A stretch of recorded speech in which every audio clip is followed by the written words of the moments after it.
kick it up a gear with me, Patrick Christie's, at Drive Time, 3 till 6 p.m, Monday to Friday on GB News Radio. You can listen online and on DAB+, on the smart speaker app and on the GB News app.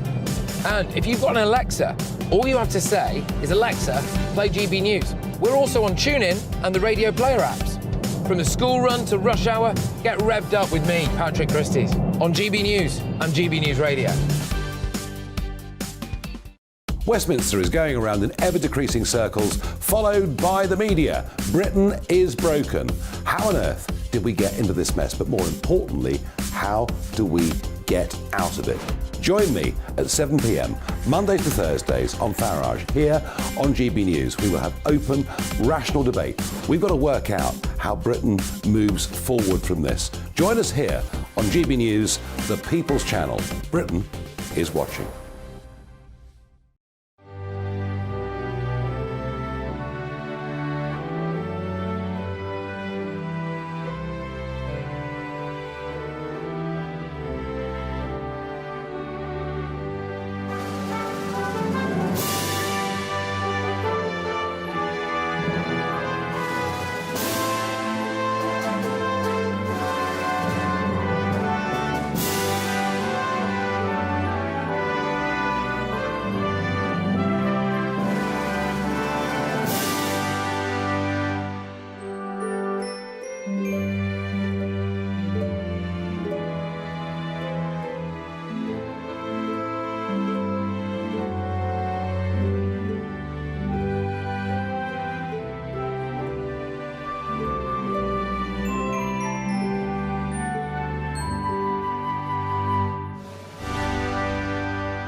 Good morning, 6 o'clock on Saturday, the 17th of June. Today, Boris breaks the rules again. The former Prime Minister didn't get permission for his new Daily Mail column. A man is charged with 3 counts of murder following the knife and van attacks in Nottingham. The King's first Trooping the Colour takes place today, but how could sweltering temperatures affect the ceremony? And as always, we will be bringing you the latest weather update. Low pressure is taking control of our weather as we head into the weekend. Join me for the full GB News weather forecast a bit later on. Good morning to you. I'm Stephen Dixon. And I'm Anne Diamond, and this is Breakfast on GB News.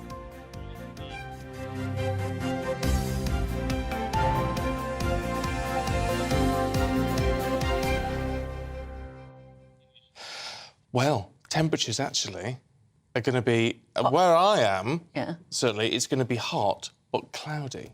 Does that matter? Does that mean it's going to be, like, really sticky and horrible? Yes, it could make it quite oppressive. I would have thought hot and cloudy. Yeah. But we'll have to ask. We will have to ask. Yeah, We'll but it'll be very get the interesting. details. The Trooping the Colour happening later today. And it was amazing, wasn't it, last time, seeing those guardsmen faint. And it took such a long time for anyone to notice, it seemed. But hopefully they'll watch out better today. Some of them... what they can do about it. They sort of fall on their faces, don't they? They just have to be... I think they have to be left there.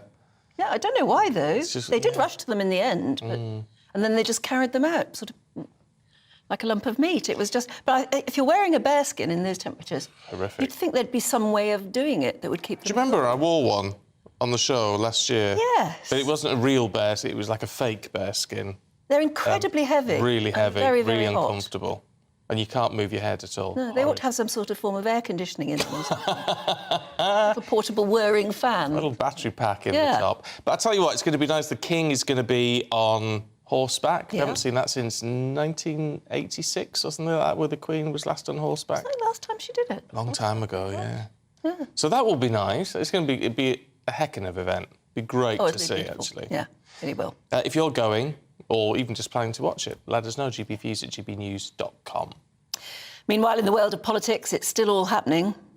Yeah, far from going quietly. Former PM Boris Johnson has broken ministerial rules again, this time by only informing the appointments watchdog, all this hoo-ha in Parliament, but you've got to inform them about your other jobs, and so he only told them of his new Daily Mail column half an hour before the public announcement. Here's what he had to say about this sparkling new role for him. It's going to be completely unexpurgated stuff. I may even have to cover politics, but I'll obviously try to do that as little as possible, unless I absolutely have to. I'm much looking forward to making my first contribution to those illustrious pages on Saturday. What on earth? What on earth was that about? Well, it's just saying it's very exciting and very political. Well, it is, because if you look at the front page of the Daily Mail, it's the new Mail column the whole world is talking about. Boris. And what does it say at the top there? Harriet Harman, look away now. So there. It's interesting because when you do read it, when you actually get to the column, it's sort of surprisingly... Well, it's all about cheese. It's about losing weight. Yeah, and not wanting It's cheese. not a word of politics, isn't it? Not a word. Nothing.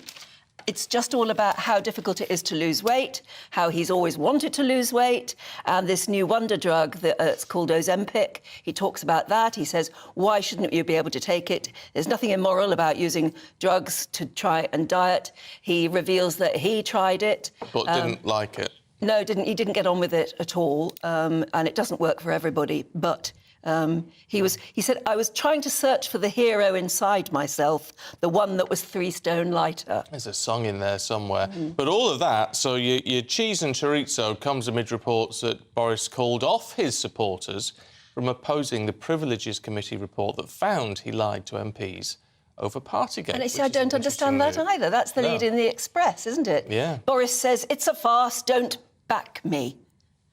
What do you make of that? I don't know. Let's talk to political commentator Andy Williams, who's here. Good morning. Morning. Nice to see you. Let's start with the vote on Monday. Why is Boris Johnson saying, don't back me? Just let this go through without a vote? I think he feels that there's been enough noise, and there has been plenty of noise over the last few days from his supporters and his sort of outriders within the Conservative Party who've been very critical of the committee's report. Presumably, Boris he does tend to have a strategy when he's approaching situations like this. And I think he feels that his point has been made very forcefully in that slightly crazy 1,700-word statement that he issued the other day.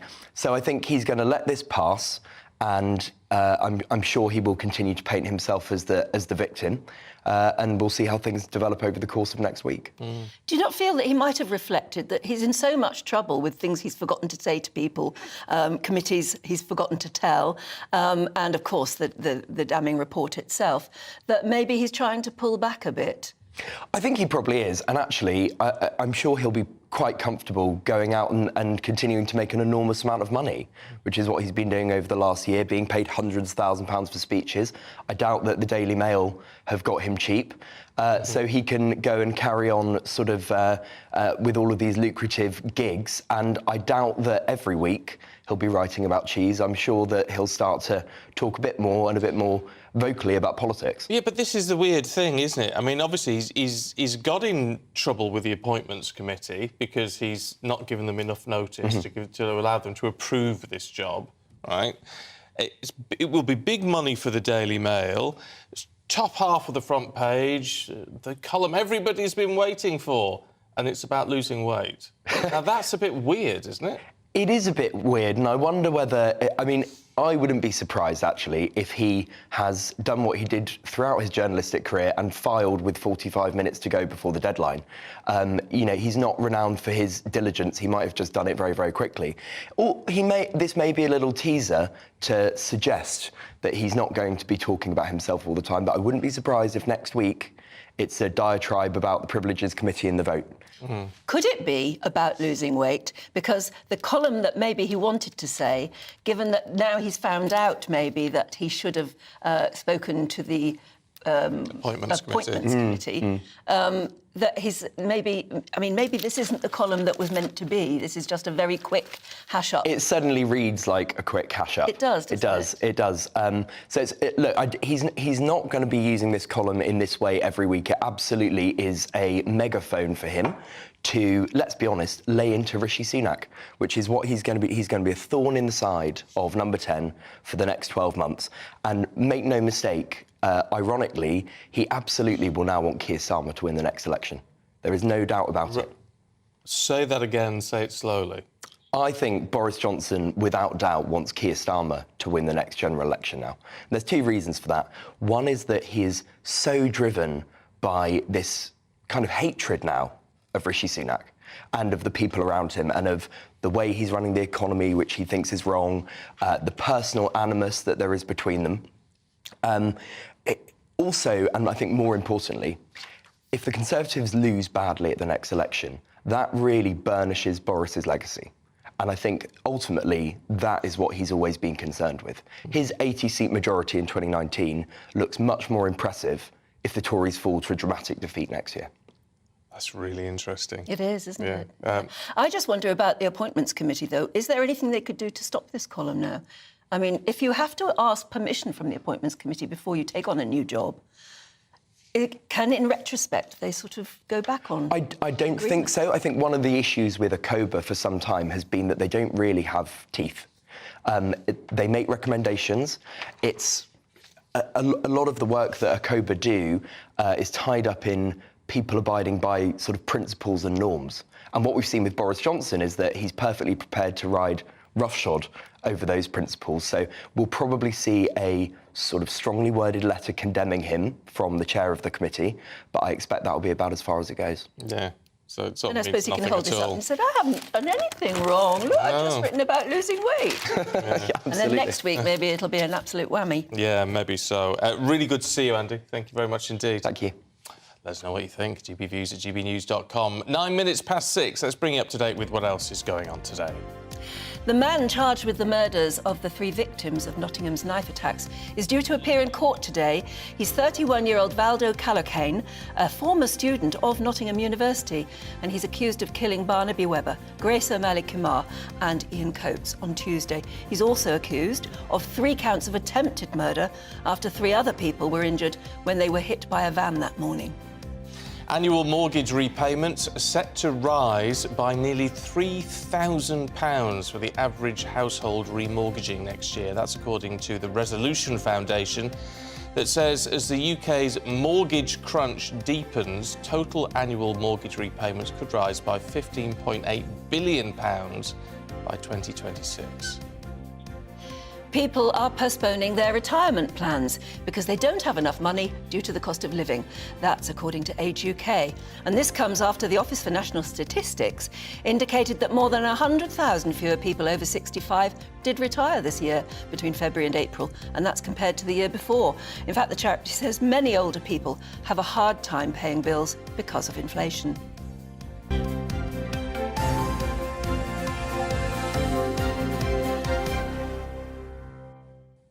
It's awful, isn't it? That means that older people wanting to retire maybe can't afford to.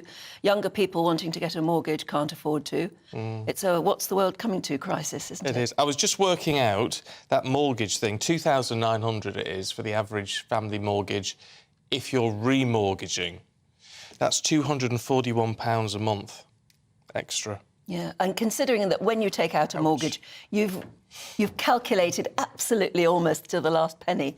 And some people overreach anyway, don't they? But to suddenly be slammed with that much money extra per month... It's a lot of money. It's critical, isn't it? I don't quite understand how... I mean, I've got a mortgage and I've had, numerous houses over the years. I still don't understand quite why mortgage payments are going up as much as they are. And there was some advice from, I think it was Martin Lewis, actually, who knows his onions, saying, his advice was get a 60% mortgage. That means you've got to find a 40% That means you've got to find 40% deposit. of your average house nowadays, which is one heck of a lot of money. Yeah, it's about £250,000. Well, exactly. So you're looking at 60, 70,000? You can't do it. That's why you can't do that. Most people don't have that sort of money to put down as a deposit. Heck no. Back in my day, it was one of these... my first place was like a new build flat thing, and the deal was, I think it was 60,000 or something, and they paid the deposit. That's right. Yes, I had the same sort of deal. Yeah, they paid the deposit. Mine was a little house, new build, 25 grand, I think it was. Might have been slightly less than that. But yes, they paid the deposit. Yeah. So it was like paying rent. Yeah. But actually, what you were doing was buying a house, which actually was brilliant at the time. Gets you on the ladder, and away you go. It really did. I think I feel really. I mean, I didn't feel grateful at the time. I was just doing what I thought you had to do. But now, looking at it now, I'm almost towards the last generation of people who could just buy a place as a young person. If it had been 10 years later, it would have all fallen apart. I know, and it's something as a parent you do worry about. I know there'll be lots of people watching now who think, well, thank goodness we've got a house, but none of my children have. None of my children have got a house. No. Nearly, one of them very, very nearly did, just before Liz Truss came into power, and he's really glad he didn't get a mortgage now. He was just about to. Well, but I mean, when they wonder when they ever will be able to afford it. Yeah. Maybe it's all changing, the dynamic is changing. It's not necessarily a good thing. As the Financial Times says this morning, Sunak faces mortgage time bomb.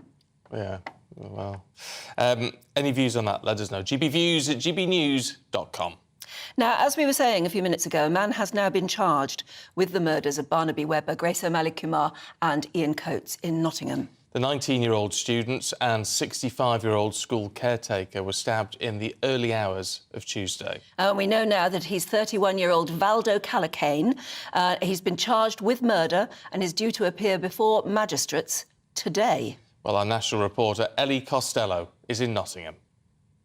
Well, after 3.5 days in custody, Valdo Calacane, who is 31, was charged with 3 counts of murder and 3 counts of attempted murder after an alleged knife and van rampage in the city in the early hours of Tuesday morning. Now, those murder charges relate to the University of Nottingham students Grace O'Malley-Kumar and Barnaby Webber, who were both 19 and were fatally stabbed in Ickleston Road just after 4 a.m. on Tuesday, and Ian Coates, age 65, who was a school caretaker who was found fatally stabbed in Magdala Road in the early hours of Tuesday morning. Those further 3 charges of attempted murder relate to 3 members of the public who were allegedly struck by a van. We've had a statement from Nottinghamshire Police as well, who've described this as a significant development, and they've asked people to respect the families of those ones who have lost their lives and said that they need to allow those families their time to grieve. They've also pled with the public not to speculate on this case, especially online, as it could amount to contempt of court and could lead to this case actually being thrown out of court, could lead to a collapse of a trial. So they did issue that warning in their statement, but they did say they were keenly aware of the deep emotion surrounding this case, not only in Nottingham, but up and down the country. So we do know that Valdo Calacane is going to appear at Nottingham Magistrates Court today. We've also had an update on Nottinghamshire Police, who referred themselves to the Independent Office for Police Conduct. Now, this is over a small part of the incident on Tuesday morning, and it's when a marked police car was following the van that Valdo Calacane was allegedly driving when he allegedly hit pedestrians during the Nottingham attacks. Now, the IOPC say that that marked police car only had sight of that van for about a minute before those pedestrians were struck, and they attended to those pedestrians straight away with first aid. But they have said, the IOPC, that those pedestrians are going to be contacted and are going to be told that that incident is being investigated. They will want to establish whether the the presence of the police car had any influence over the van driver before he collided with those two pedestrians. So we know that that investigation is also going to be taking place with the IOPC. But Valdo Kalakani, who is 31, has been charged now with 3 counts of murder, 3 counts of attempted murder, and he will appear at Nottingham Magistrates Court today. Ellie, thanks very much. Ellie will be in Nottingham for us throughout the morning because that court appearance, as she said there, is going to happen just a bit later. Still ahead for you, the King's first Trooping the Colour takes place today. This is GB News.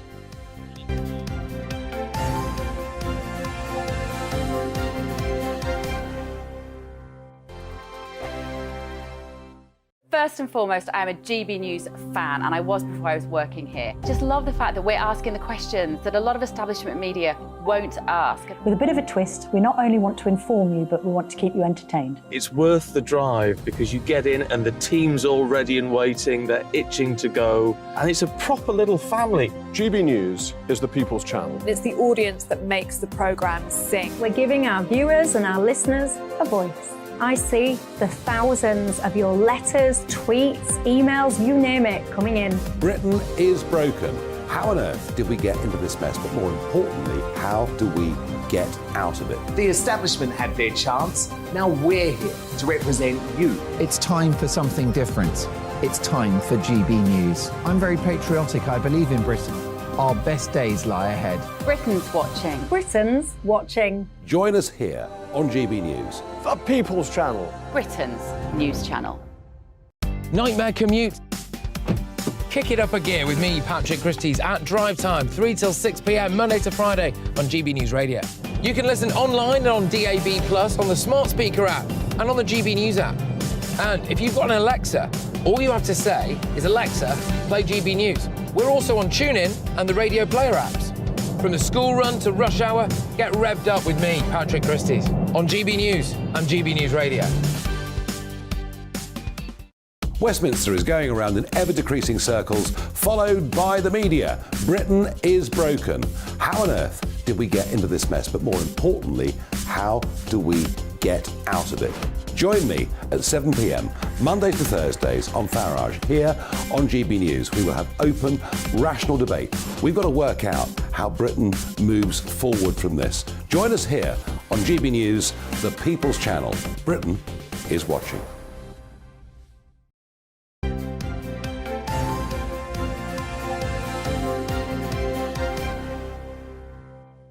6:20. Very good morning to you. You're watching and listening to Breakfast with Stephen and Anne. Now, it's the King's first official birthday, well, today, actually, yeah, as King. And, of course, there is an official birthday honours list. That's just been announced, marking the incredible public service of individuals right across the UK. More than 1,000 recipients have been awarded for their outstanding contributions to society, and Lisa Hartle went to meet some of those who've been recognised. Celebrating the inspirational people who have strived to combat major challenges of our time. Gathered in central London, these are just a few of those who've been awarded in the King's Birthday Honours for their extraordinary work, which has had a positive impact on society. Suzanne Richards from the West Midlands has received an MBE after setting up a charity for families who've lost loved ones in traumatic circumstances. She set up Smile for Joel after losing one of her sons, her dad and her brother in the 2015 Tunisia terror attacks. And what does it mean to you to receive this award? It's just an honour. You know, I said when I received it, I felt that, you know, this is for my dad and for my brother and for Joel as well. They'd be so pleased and so proud of me for what I've done. But I'll share it with Owen as well, because Owen was a co-founder with me setting up the charity. And just thank you to everyone that helps. I don't do it on my own. I have a lot of support from trustees, family and friends. So yeah, it definitely is a big thank you to the community as well. 18-year-old Junior J. Frood has been awarded a BEM for his services to vulnerable children. He was bullied from 6 years old for his passion for dancing, now dancing with the likes of Justin Bieber. Over the last 8 years, he's been an anti-bullying campaigner and raised over £300,000 for good causes through performing. I felt really excited. I was really grateful as well because like all the work that I've done, it shows like it's not going unnoticed and my voice is being heard, and it's really grateful to know like it's all paying off, all the hard work and all the work that I've done for other people, and it was just really nice to receive it. I'm really, really grateful.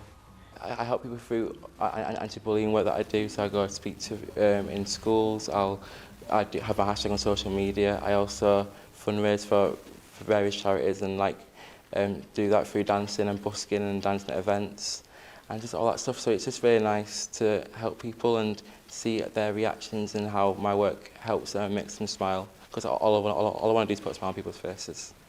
Roisin Marshall has been awarded an OBE for developing schools to enable Protestant and Catholic children to be educated together in Northern Ireland. I'm really, really honoured, particularly for my work in education in Northern Ireland and around community relations. Since the Good Friday Agreement 25 years ago, we have actually begun to make peace, and we aren't killing each other anymore, which is fantastic. But we're now beginning to build peace, and to me, part of the answer in building peace is developing relationships between children and young people and their families from a very young age through education.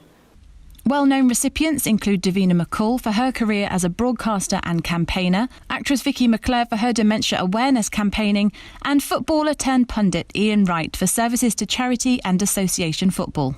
1,171 people have received an award celebrating the extraordinary things each of them are doing. Lisa Hartle, GB News, London.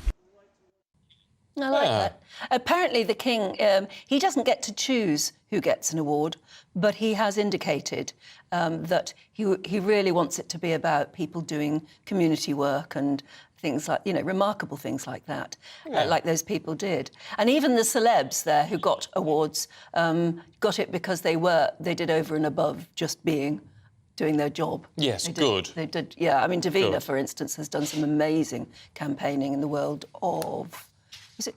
It's a cancer, isn't it, that she's been particularly... I can't remember what type. But no, you need to do something... And it's menopause as well, I think she's been talking a lot about.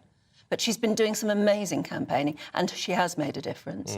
And I think that's what's important. Yeah, it is what matters. It is also in stark contrast, may I say. Oh, yes, go on. Stop you again. In stark contrast, is it not, to Boris's, gongs that he wanted to give out? Well, there are always, though, in the list, there are always people who have the political honours, where it is people who get it for their political service. Whether that's comparable. Well, I don't know, but I mean, also people like, if you're a post office worker who's worked in the Commons, you get it for your sort of political service or whatever. If you've, or you can be nominated for that. It's whether it's quite the same, I don't know. Probably not, actually. Let us know what you think. Weather's going to be nice. The weather is going to be nice, and we are being urged. Swimming. We are being urged to go skinny dipping. Skinny dipping? The Naturist Society or something. Oh, there you go, yes. Are excellent. urging us all to say naked bathing is particularly good for you. Oh, very good. It's good for your mental health and body positivity. Oh, yes. Would you ever do it? No. No. But have a look at this.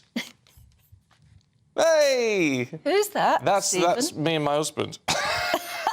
And that was on a very cold day in Scotland. I've just added those smiley faces for your yes. For my modesty. But are you wearing Wellington We're wearing boots? wellies because it was very pebbly there. That's the River Fife, I think. And it was very very very good. The water was absolutely freezing. So you did actually go skinny we went dipping, in, yeah. Went in. It was very cold. So there you go. Well, it's all in the Daily Star. We're never, just for my producers, we're never doing that picture again. No. That's it now, scrub it. It's on the computer system. Are you mad? But at least it's got the smiley faces. Be in so much trouble when I get home. Get your bums out. That's what the Daily Star is saying. Yeah. Sun's out, bums out. Would you go skinny dipping? Have you ever tried it? Why? I can't see why. It's quite... Why would it be different from just having very smallest sort of trunks on or whatever? It's quite liberating, without going into too much detail. It is quite liberating. However, I've got to say, where we did it there was nobody for miles. They wouldn't do it if there was an audience. Definitely not. But clearly, it's not just about... I mean, we were talking about the mental attitude. You clearly had a laugh doing it. Yeah, it was fun. Yeah, it was a and giggle. that's why people do it, I think, a lot, isn't it? There is... They run into the sea and it's all sort of There is something which is quite... It feels very natural about just being surrounded by the water and... And I mean, it should be, shouldn't it? It is a very natural thing to do. Why we make a fuss about it, I'm not terribly sure. I wouldn't do it if there's anybody else about. Well, no, I don't think you should, really, no. I've done it in pool, you know, like if you've stayed somewhere and you've got your own pool and doing it in the pool. Oh. Again, it's the same sort of thing. It's good. I'm always with somebody else, so I don't think I'd want to. Yeah. No, you need to sneak out in the middle of the night on your own. Yes, I wouldn't mind doing that. But if you've ever gone skinny dipping, maybe if you've rented one of those villas abroad with a pool, have you ever done that? I'm a bit ashamed of myself that I've never even tried it, because we've over the years, rented so many sort of villas and places with your own private pool. Yeah. Why wouldn't you? Yeah. Crazy. Give it... Well, you say... Stupid modesty, isn't it, really? It is. We've got about things like that. Oh, well, we need to get you somewhere, Anne. I'm going to book you a villa myself. Yeah, not so yet. You can do it. Give me time. Time to think about it. Anyway, still to come, we've got all the other stories making headlines in today's papers. This is Breakfast on GB News.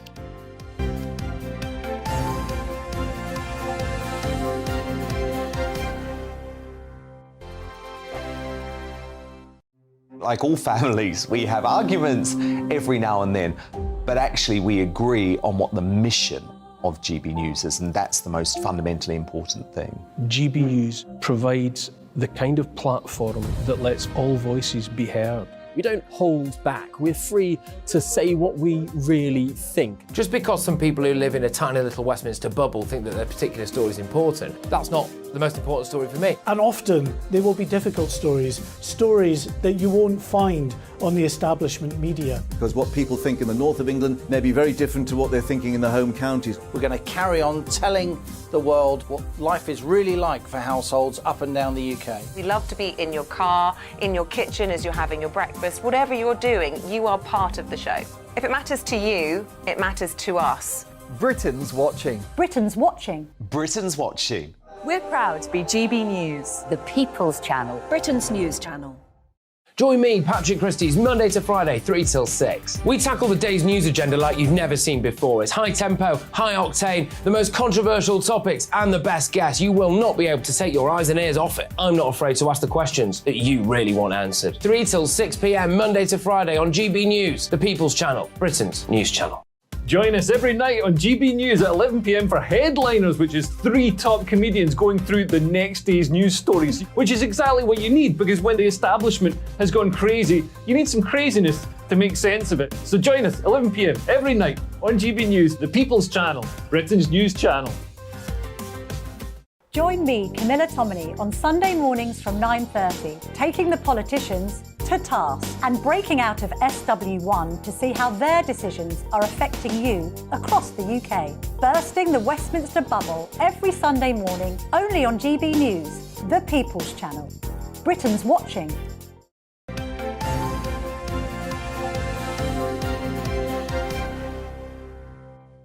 Well, it's bang on 6:30. Good morning to you. This is Breakfast with Stephen and Anne. Yeah. Should we take a look at today's newspapers then?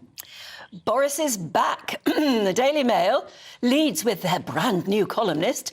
He wasn't away from the limelight for long, was he? No, the Times have a great picture of Martin Amis.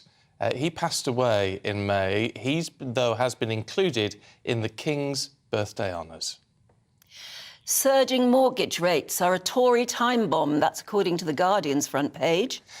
The Telegraph have a great picture of Joe Root this morning. England cricketer scored a crucial century yesterday on the first day of the Ashes. And then there is the Daily Star, which is talking about skinny dipping. But I think we might get onto that a bit later. Oh, I hope so. Let's talk to the assistant editor at The Spectator, Cindy Yu, and writer and podcaster Lewis Oakley. Good to see you both. Good morning, good morning. Let's talk Boris and his Daily Mail column, should we? Yes, so Daily Mail started trailing this on Thursday night, mystery columnist, and by about yesterday lunchtime we knew who it was. About yesterday evening the column dropped and it was about weight loss drugs. How do you riddle that? I mean, what on earth has been going on? You can't imagine that when the Daily Mail signed him, and when he was very keen to be their next great star columnist, that he was just going to talk about weight loss. I know, I don't think the whole world is talking about Boris's cheddar and chorizo habit, but I think he will be saving some good stuff for later on. I'm sure he will be using this as a platform to needle Rishi Sunak at every single turn. But you would have expected day one to be the explosive one, wouldn't you? Yeah, you would have done. I wonder how last minute this was. I really do wonder how last minute this was. I mean, Boris Johnson only resigned as an MP a week ago. So someone was saying to me their theory is that Boris perhaps has been stringing papers along since he resigned as Prime Minister. Obviously, you know, as a newspaper editor, you would love to have Boris Johnson write for you. After his resignation, things were actually set in motion, and perhaps he didn't really decide to do it until maybe the day of the announcement. So then it's essay crisis time for Boris Johnson.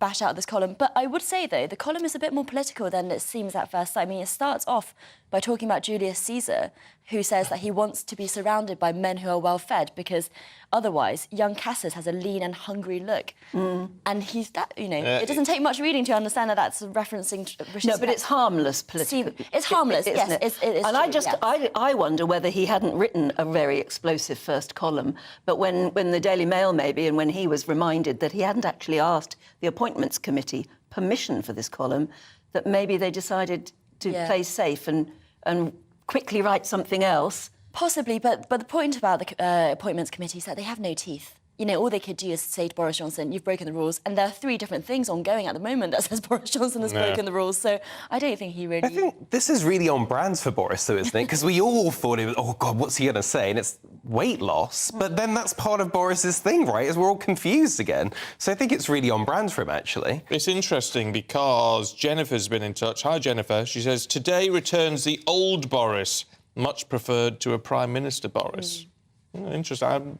I know a lot of our correspondents will disagree with you there and say they like the PM Boris, but it's a fair point, Jennifer. I mean, it's a good read. Yes, it's a good read. Clearly It's written fun. by him because it's very funny in places, and he talks about. I mean, it's the human Boris. He talks about how he loved to get up at midnight and go down to the kitchen and raid the fridge. Half a bottle of wine at the midnight raid. Oh my God, that's No, a lot. I'm a midnight feaster. I totally sympathise with that. Yeah, maybe that's why I struggle with my weight as well. Yeah.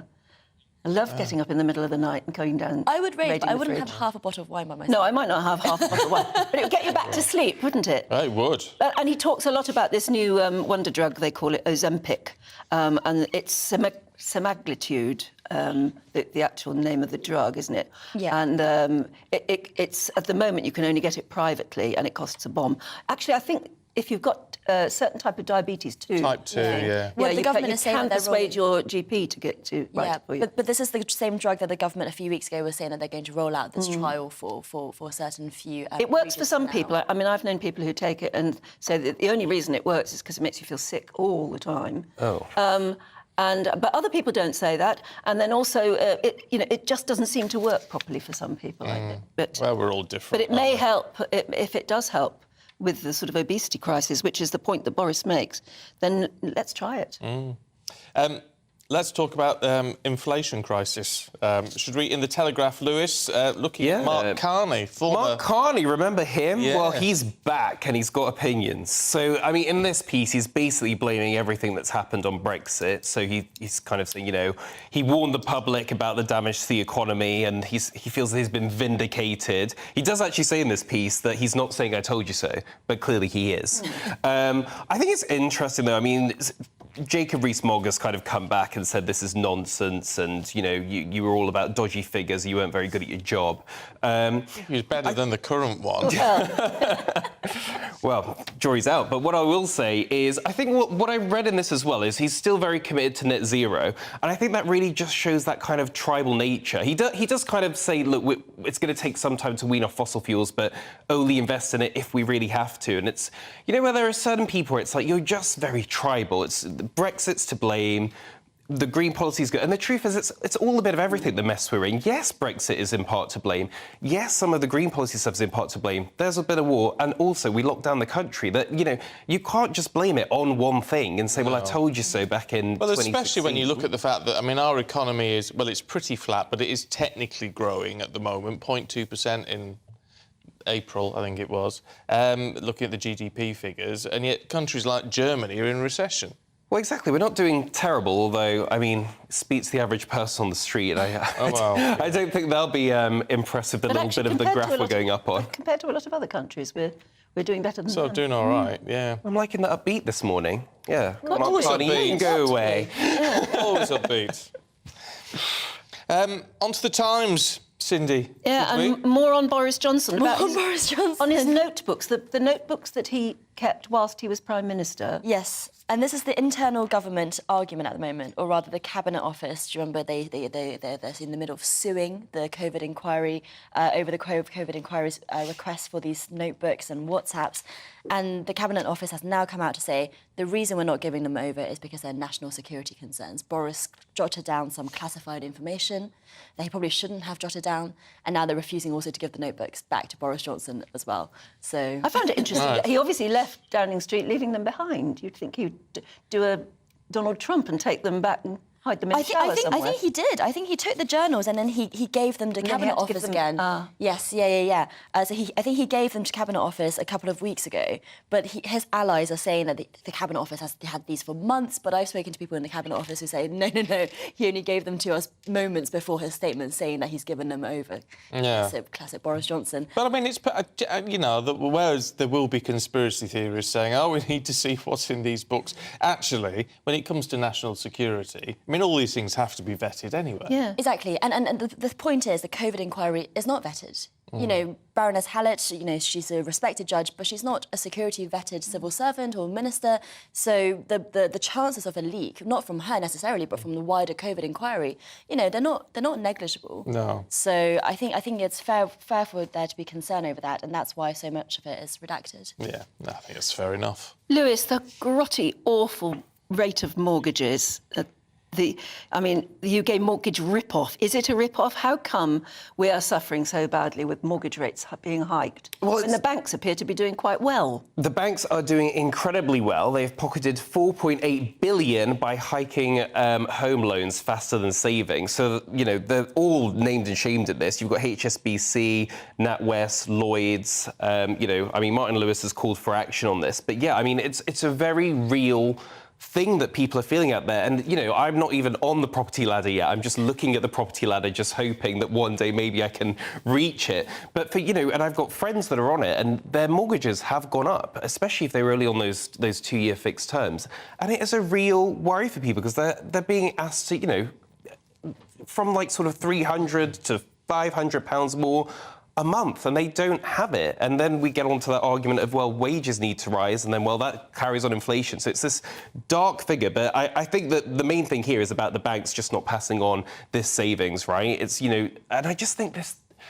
I do love our country, but I do think there's just too much greed going on at the moment. There's just too much greed, and it's not fair for people. I suppose there is, I'm desperately trying to think of a counter-argument for balance.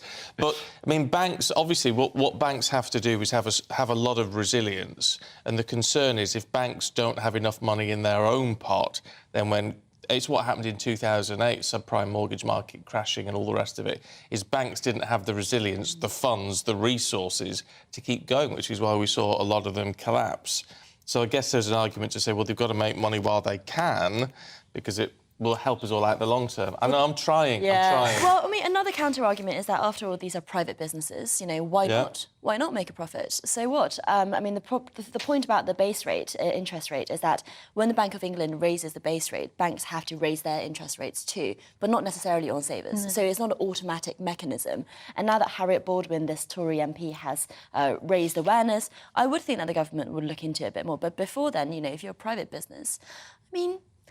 I don't know. The profit incentive is fundamental to a lot of things that we do. Yeah, well, yeah, it is. Yeah, but sometimes the profits at the top seem out of order, given that the rest of us are suffering. I mean, you could say the same about the water companies, or the energy companies too as well. I mean, our bills are going up. We're all now going to probably face hosepipe bans almost straight away. We're not going to be able to use water. In fact, it's going to become a scarcity. But the people at the top of the water industry are making a fortune. Yeah, a fortune. It's true. Yeah.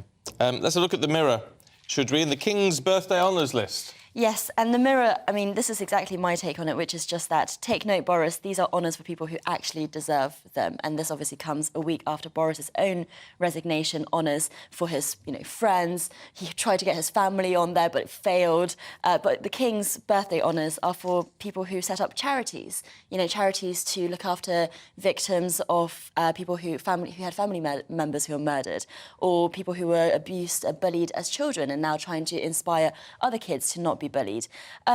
These are real heroes, everyday heroes. And I think... I like that phrase, actually, everyday heroes. Yeah. Because that is what an honours list should be about. And they're normal people. We have this this old lady here who, Joan Willett, is 106, raised more than £60,000 for the British Heart Foundation by trekking up a hill outside her Hastings care home. She's 106? Yeah, 4 times a day during COVID, so she would have been over 100 at that point. So what's she getting for that? She's getting a BEM. See, I would have given her more than a BEM for that 106. I'd have given her damehood. Yeah. And so she was doing that at the same time Captain Tom was doing his. And she deserves that honour much more than some of these young advisors that Boris Johnson has given gongs to. Yeah. Life peerages to. So, there is, I think that is a broken part of our political system where we don't specify that resignation honours have to be for public service of some sort. Just working for the Prime Minister isn't public service. No. Well, you were arguing that maybe it is. No. Sort of. No. Back yourself. No, I wasn't arguing that it is. What I was saying is in terms of political honours, you get a lot of people who then get honours for political service, which effectively just means working in the House of Commons. And a lot of these people work very hard. It's not the same. It is not the same as this sort of thing. Yeah. So I'm not saying that's how it should be. I'm just saying that it is a different. It's like an acknowledged differential. But even on political contribution, there's a range, right? Yeah. There's a spectrum. There are people who do a lot in the House of Commons, politicians who deserve to be recognised, and then there are 26-year-old advisors who are, it's quite unclear why they're on the list. Yeah. Is that how old one of them was? For Boris Johnson's resignation on getting a peerage? Yeah. Life peerage. Youngest ever. I mean, that's ridiculous. It is a bit. I wish I'd have worked for it. Well, no, but I tell you what. That's how you can get on a housing ladder. I tell you what annoys me about that, actually, is that, and I've always sort of said, I've not been one of these people who said, the House of Lords should be abolished, because I sort of think it's important to have a second chamber, and I don't think it should be a voted second chamber. I think it should be a chamber of older, experienced wisdom people. And experience. The wisdom, who can then look at what the House of Commons is doing and look at it and revise it and send it back. Now, what's a 26-year-old going to add to that? No disrespect, but what do they... It's a good idea, the House of Lords, in principle, but just in practice and the way it's being done, it just doesn't really work. There's just not really a point to it, I don't think. I know some people in the House of Lords who work damn hard. They really do. That, they have certain projects or certain obsessions, actually, and they work so hard at those things, and they do make a real difference. But I quite agree, at 26, you don't have that breadth of experience. That's what the House of Lords is for, I think.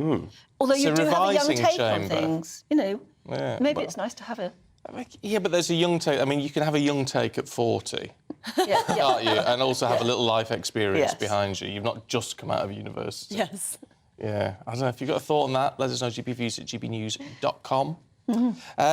Now, Lewis, bit of skinny dipping in the Star. Yes, Free Willy. So, naturists are urging us all to strip off this weekend because it's going to be hot. And I think you were talking about this earlier, but naked bathing boosts your mental health and positivity. So there are expected to be thousands of people stripping off this weekend in Dorset, Sussex and Birmingham. Strangely, of all places. That's the one that perplexes me the most. Yes.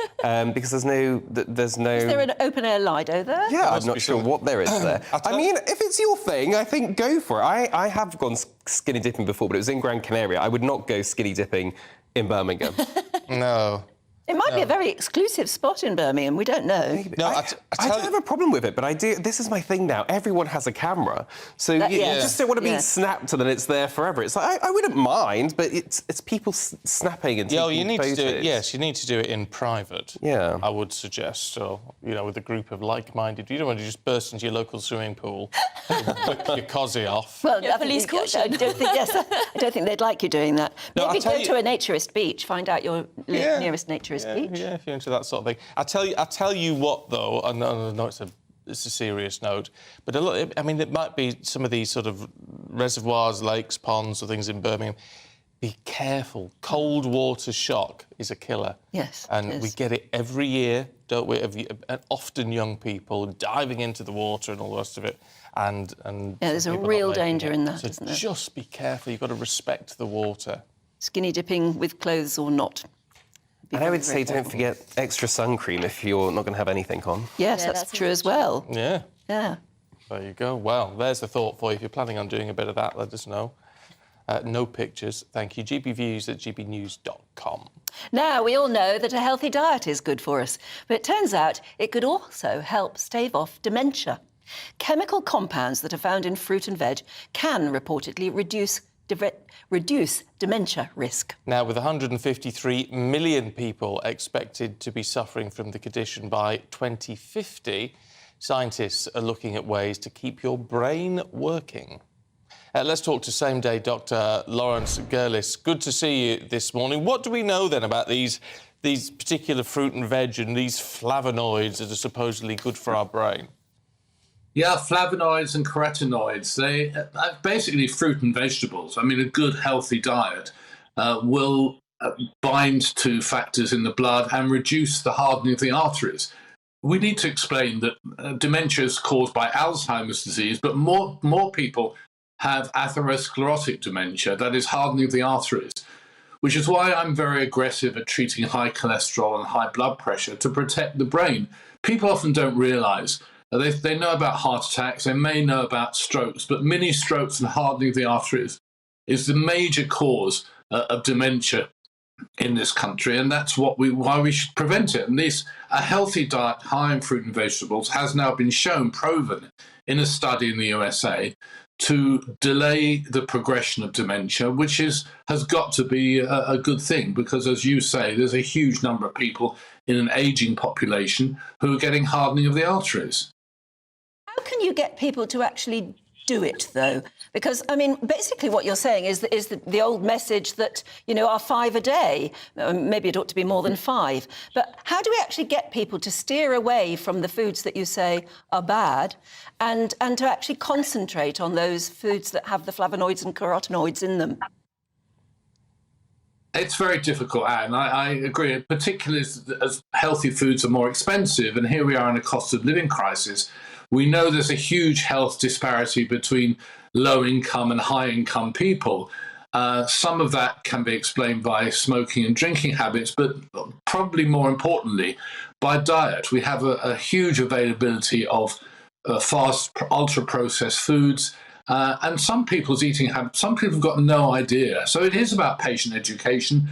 I'm not a great fan of government intervention and sugar taxes. I think we've got to try to persuade people that you only have one body and you've got to look after it if it's going to last you 80 or 90 years. You know, people change their car every 10 or 15 years. You've got to make that body last, and it's about focusing on healthy eating. I'm telling people every day that's what they should do, and that's what doctors should be doing for their patients. Yeah, but if not enough people are doing that, is there an argument to say, and I don't even know if it's possible, but, you know, we often add vitamins and things to various foods, or high protein, this or whatever. Could we start adding more flavonoids and things to our everyday food? It's not a bad idea. I mean, you mentioned vitamins. I mean, I was taught at medical school, don't bother with vitamins, they're in food. But actually, I take multivitamins. I tell my patients to take multivitamins. I mean, you're probably right, but I think it'd be quite difficult to add, flavonoids to a beef burger. But, I mean, you're right, anything's possible. We do supplement bread and other foods with things like folic acid, vitamin D, and so on. As I said, I'm against public health and government intervention at that level, but I think the education needs to be better. But at the moment, with food prices being what they are, I understand the difficulty. And as people get older and they have a lower income, that too becomes a problem for them. I mean, it is a disparity, isn't it? Because sometimes a lot of people find that the healthier foods are the more expensive ones. So where do we start educating people? Do we do it in school, yet another thing that school is expected to do for us? Or do we bring back those sort of old-fashioned education segments that they used to put out on television, public service announcements, things like that? Well, the schools actually do have lessons on, healthy and unhealthy foods. One of the problems we have is that school rolls have dropped since the pandemic. And the usual thing with health messages, the people that need it most, people of low-income groups, are the people that are harder to reach and harder to persuade. Most middle-class people understand the importance of fruit and vegetables, so we need to find ways of really getting this message across to the part of the population that really need it. And maybe that's advertising. I'd much rather spend money advertising that than some of the money we wasted during the pandemic on public health messages. OK, Dr. Gurley, it's really good to talk to you this morning. Thanks very much indeed. Thank you. It's interesting saying that we already have a lot of teaching in schools about healthy eating, but I live very close to a corner shop. And if you go in there at 8 in the morning, it's full of school children buying the unhealthiest things you can imagine. Yeah, but they will. To eat. Well, exactly. That's what I mean. I don't think it's enough. I don't know what is the answer, but we've got to do more. See, it doesn't matter. To encourage that, to encourage what he was saying about this sense of self-responsibility. Yeah, but you're never going to get that with kids, and it's so long as they're eating healthier stuff later in the day, then unhealthy stuff, a bit of unhealthy stuff, is no bad thing, is it? We all did it. It's more parents, I think. I wonder if this, teaching kids doesn't affect them as children, it affects them as parents, or young people and parents, which means it's going to be a long time before it has any effect. I don't know. See, the 5 a day thing, that was a very strong message pushed out. Everybody knows about your 5 a day. How many people actually do it? I don't do it. I don't count it. I'm a veggie like you, and so I eat an awful lot of vegetables. Yeah. But I eat unhealthy stuff as well, I suppose. Yeah. It's very difficult. It's very difficult. Is it up to the supermarkets? When you see offers in supermarkets, the offers are never on, a healthy bowl of melon, are they? No. They're on other stuff, processed foods. Because that's how they get the money to be able to do the deal, I suppose, because they're doing it with a company that makes the foods. Oh, yeah. Whereas it's not going to be the same with just fruit and veg, is it? No. It's always with the processed stuff. I don't know, if you've got any thoughts on that, let us know. It's gbviews@gbnews.com. Whatever you're doing this morning or this afternoon, because Margaret's been in touch saying it's Saturday afternoon here in Australia and I'm enjoying a cup of tea watching GB News. Welcome back, Anne. She says you've been missed in Australia. Oh, nice to be missed in Australia. Thank you. Very nice. That's lovely. Very nice. On the Boris issue, Kevin's been in touch. Says Boris crossed a line with the Appointments Committee, but it is a minor transgression compared to Sue Gray, who was bound by senior civil service appointment rules, and she was courted by Sir Keir Starmer whilst investigating Partygate. I don't know if that's strictly true. It sort of looks true. It feels true. As though it must be true. But why aren't we hearing more of a fuss made about that? Well, but she hasn't been appointed, has she now? They keep saying it's going to happen. But we know the intention was there. The intention's there, but she hasn't become his chief of staff yet. Because of the moaning about it. Yeah, because of the moaning about it. However, there's a big difference. Kevin's right. There's a huge difference between that and someone writing a column. Presumably, if he was writing something really political, it might be difficult, but it's, I'm sure that's what he wanted and what the Mail would have wanted. That's what the Mail would want. Lauren says, I think there's a simple solution for Boris's midnight kitchen raids. Carrie should have called in a locksmith to put a lock on the refrigerator and pantry doors, and then she could unlock them in the morning. It doesn't work, I've tried that. If you've got any solutions, let us know. This is Breakfast. Hello there, very good morning to you. I'm Jonathan Vautry here with your GB News weather forecast provided by the Met Office. It is set to be a relatively unsettled weekend as we see heavy showers and some thunderstorms in the picture, all thanks to this area of low pressure that is moving its way in from the Atlantic and bringing these occluded fronts, and it's those that are helping to pep up those showers. We're already starting to see some of them into the far west. Has been quite a damp start for Northern Ireland first thing. Could see a few more showers, longer spells of rain pushing across southern areas of England as well. Generally, the further east you are, you will hold on to the drier conditions, but we're seeing a bit more wispy cloud push its way through today compared to recent days. So sunshine generally hazier, and that increase in cloud amounts will also hold our temperatures back a touch. Still feeling very warm if you do catch some of that sunshine, highs of 24, 26 degrees Celsius in places. As we head into Saturday evening, those showers in the west will continue on, particularly for parts of Northern Ireland, Western Scotland. Again, could be heavy at times with the odd rumble of thunder in the mixture as well. There is the chance that we see some cloud pushing in across coasts of eastern England and Scotland as well, so it could turn into quite a murky start on Sunday morning as well. Wrapped up in all that cloud and the showers is some quite humid air as well, so increasingly all of us are going to return to those quite muggy and humid nights. So relatively uncomfortable for some of us as we start off the day. There is a thunderstorm warning in force throughout Sunday for England and Wales. This due to the scattered thunderstorms that will develop throughout the day. Scattered because they will be hit and miss. Not everyone is going to see them, but they could bring some very torrential downpours of rain where they do occur. Temperatures, again, around 24 to 26 degrees Celsius, so still feeling very warm, but increasingly humid for all of us, wrapped up in all that cloud and all the showers. Those showers, as you can see, continuing as we head into the start of the new week as well, and still feeling very warm and humid for a lot of us. Enjoy your day. Bye-bye.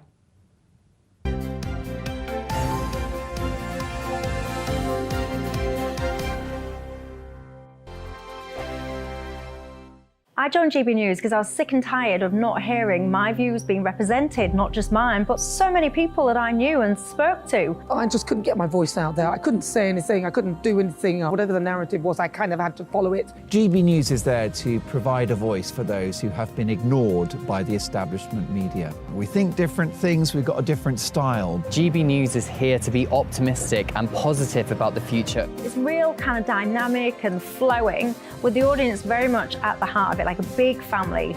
Here at GB News, we talk about the things that matter to you. Hearing the voices from right across our towns and cities, especially our towns. All sides of the argument represented with a heavy dose of opinion. We're on a mission here to make a difference. And the GB News family really is here for you, and whatever time of day you can watch or listen. Britain's watching. Britain's watching. We're proud to be GB News. The People's Channel. Britain's news channel. So Jubes and Kerr, we tackle the issues of the day with real robust debate, both sides of the fence, battling it out with me in the middle with my forthright opinions and views. And often really interesting things happen because you start with a position and then by the end of the debate you find actually, well, I might not have thought about that one. What we need in this country is two new political parties. You should maybe think about doing a 2024 calendar. I'm Michelle Dewberry and I'm keeping you company right through until 7 o'clock this evening. GB News, the People's Channel, Britain's watching. Weeknights on GB News from 6 p.m. You'll always get drama. Please stop, Michelle. I know, yeah. Please stop. Should I just shut up? Romance. You like me, I like you. There you go. There you are. Well, don't tell anybody. Adventure. Etc. That's the whole point. And action. Sergeant, the big read, my superstar panel that are already at it. They're fighting. It's going to be quite a show. Only on GB News. Britain's watching.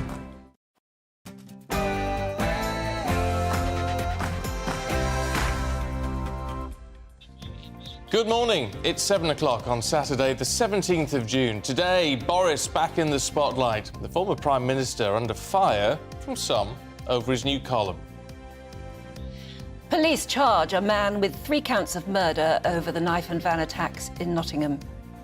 The King takes part in his first Trooping the Colour as sovereign, but might the warm weather affect the ceremony? And as always, we'll bring you the latest weather update. Low pressure is taking control of our weather as we head into the weekend. Join me for the full GB News weather forecast a bit later on.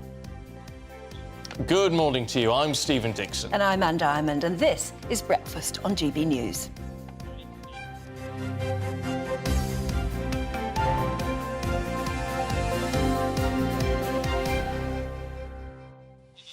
I just want to kick off on skinny dipping. Oh, of course you do. What you do at 7 o'clock on a Saturday morning. Terry's been in touch. This is the Germans and most Europeans have been skinny dipping for centuries. They have loads of naked pools like Crystal Therm and Tropical Island in Berlin, which are attended by all members of family and are brilliant. I've heard of Crystal Therm. Have you? Yeah, it's an amazing place. I didn't realise that it was naked, though. It's just an incredible, luxurious spa-type place. And you have to book, and I think you can stay in. There's a hotel attached, and you can stay in the hotel and everything. I didn't know it was naked. Yeah. Interesting. I sort of think it's quite. They've got an interesting view on it all, though, haven't they? Because it becomes, if it can be sort of like a family-friendly thing. Well, we can't associate family-friendly and nudity, can we? No, we don't. But the Europeans do. It's not. I don't think it's necessarily an unhealthy. No, I can't. How can it be unhealthy? It's only unhealthy if you're weird about it. Meanwhile, being 26 and being elevated to the House of Lords, Shelley says, I find it funny that it's being suggested that a 26-year-old doesn't have the wisdom and experience to be in the House of Lords. But surely this means that they don't have the wisdom and experience to be advising the government in the first place. They are advising the PM and shaping our laws at 26. So why isn't that questioned? Yeah. I think that's a very fair point. I think it's a very fair point. And actually, if you ever go into the Commons, it is full of very young people, often people who want to then become MPs. Yes. And it's how they go from being advisors to members and all that sort of thing. It is very young. Yeah, I mean, it's weird. Though, David says Pitt the Younger was only 24 when he became Prime Minister. Surely, if you're good enough and old enough to be an MP or member of the House of Lords at that age... Yeah, but I don't think Pitt the Younger was... I mean, I think How there's would he quite a lot cope of nowadays? nepotism. Yeah. Yes, I don't think he necessarily got in because he was any good. No. Was he? He was just, you know, sort of Pitt the Elder. He held the job, though, didn't he? I don't know how good he was. No. I don't know enough about my political history. Should find out. Does anyone know? Please get in touch. gbviews@gbnews.com. Well, I don't know. So we don't know when Pitt the Younger left the job, but obviously Boris Johnson left last year. Far from... No, last... What? Was it last year? I can't remember now. When did he... Oh, yes, it was. It was last year, yes. It was. I had a bit of brain fog then. Because I was here when he Yes. he did, and that was before. That was last year. Yes, it was last year. Honestly, it's all going too quickly. Well, it's understandably at the moment, you can't remember who resigned, who was Prime Minister at the time, who the next one was. I'd forgotten about Liz Truss in the middle there, but Yeah. there you go. But anyway, far from going quietly, of course, Boris Johnson has apparently broken ministerial rules again by only informing the appointments watchdog of his new Daily Mail column half an hour before the public announcement. Here's how he announced it to us, the nation. It's going to be completely unexpurgated stuff. I may even have to cover politics, but I'll obviously try to do that as little as possible, unless I absolutely have to. I'm much looking forward to making my first contribution to those illustrious pages on Saturday. He didn't stick around long for that, did he? But it's been interesting because if you actually go into the Daily Mail and look at the column, all he's talking about is weight loss. I mean, I would have expected Boris's first column in the Daily Mail, especially as that's how the Mail were trumpeting it, the new Mail column the whole world's talking about. I would have thought it would be explosive political insights into the, Cabinet Office, I don't know what, but you would expect it to be something other than simply talking about his fight against trying to lose weight and this new wonder drug that he said, don't worry about taking it if you need it. There's nothing to be ashamed of, taking a drug that's going to help you lose weight. I suppose he did say in that video, I might even talk about politics if I absolutely have to. So I don't know. It's all a bit weird, isn't it? It is very weird. But anyway, all this comes amid reports that Mr Johnson has called off his supporters from opposing the Privileges Committee report that found he lied to MPs over Partygate, because, of course, there's a vote on Monday, or there's meant to be a vote on Monday, and so we were expecting a little bit of a backlash, but apparently that's not going to happen now. So can you make out what's been going on? Let's speak to former UKIP Deputy Chair and political commentator Suzanne Evans. Hello there. Morning. I mean, we're mystified, really. Why would he call off any sort of revolt at the vote? And why is his first column not about politics? Well, I suspect that he will be talking about politics a lot in his Daily Mail columns, and he has kind of laid the ground rules, hasn't he, by being the ringmaster of surprise, by coming out with something completely different for his first column, but saying, oh, I'll talk about politics if I absolutely have to. I suspect we'll find he has to talk about politics. Absolutely, quite a lot. The vote. So what he's trying to do is to minimise this, really. If there had been a huge scene in the House of Commons on Monday with, MPs packing the no lobby and MPs packing the yes lobby, there would have been a huge fuss about the whole thing. What he's trying to do is two things. One, he's trying to minimise the whole impact of the report. And secondly, he's not wanting to expose the lack of support he's got among Conservative MPs. So that's why he's calling his supporters to stand down, really. This report, it's notwithstanding the fact that it's found Boris Johnson guilty of all manner of lies and subterfuge, there's no doubt that the restrictions and the punishments that it's putting forward as a suggestion are vindictive in the extreme. You think so, do you? I do. It divides people as to whether they're Well, a 90 days, just look at the not. history. A 90-day suspension, that is unheard of. I look back at the records since 1949. Nobody's been given anything like that ever before. This idea that they remove his parliamentary pass when he stands down as being an MP, again, pure vindictiveness. People have done far worse things than that and not had that privilege taken away from them. So I think Boris is in a sense, quite rightly saying this is vindictive, this is spiteful, which is what his supporters are saying. I have to agree, which again is why he's trying to just put a lid on the whole thing and damp it down. You see, what is interesting about all of this, and it's a bit of a weird column, as we've been saying, but in the whole scheme of things, I think the Privileges Committee has come out with a very big question mark over it, even though they may be right in terms of the conclusions they've reached. Whereas Boris Johnson, here he is, shiny new column in the Mail, little video, us talking about it. He comes out quite well, doesn't he? I think he survived death, political death, more times than Fidel Castro survived being knocked off, by other foreign states. But he just keeps coming back, this guy. He's like the phoenix from the flames. So many people think he's dead and buried and finished, and up he pops again, larger than life. And, of course, he's now walked into another row about taking the Daily Mail column when the Advisory Committee on Business Appointments has said, well, he didn't ask us first.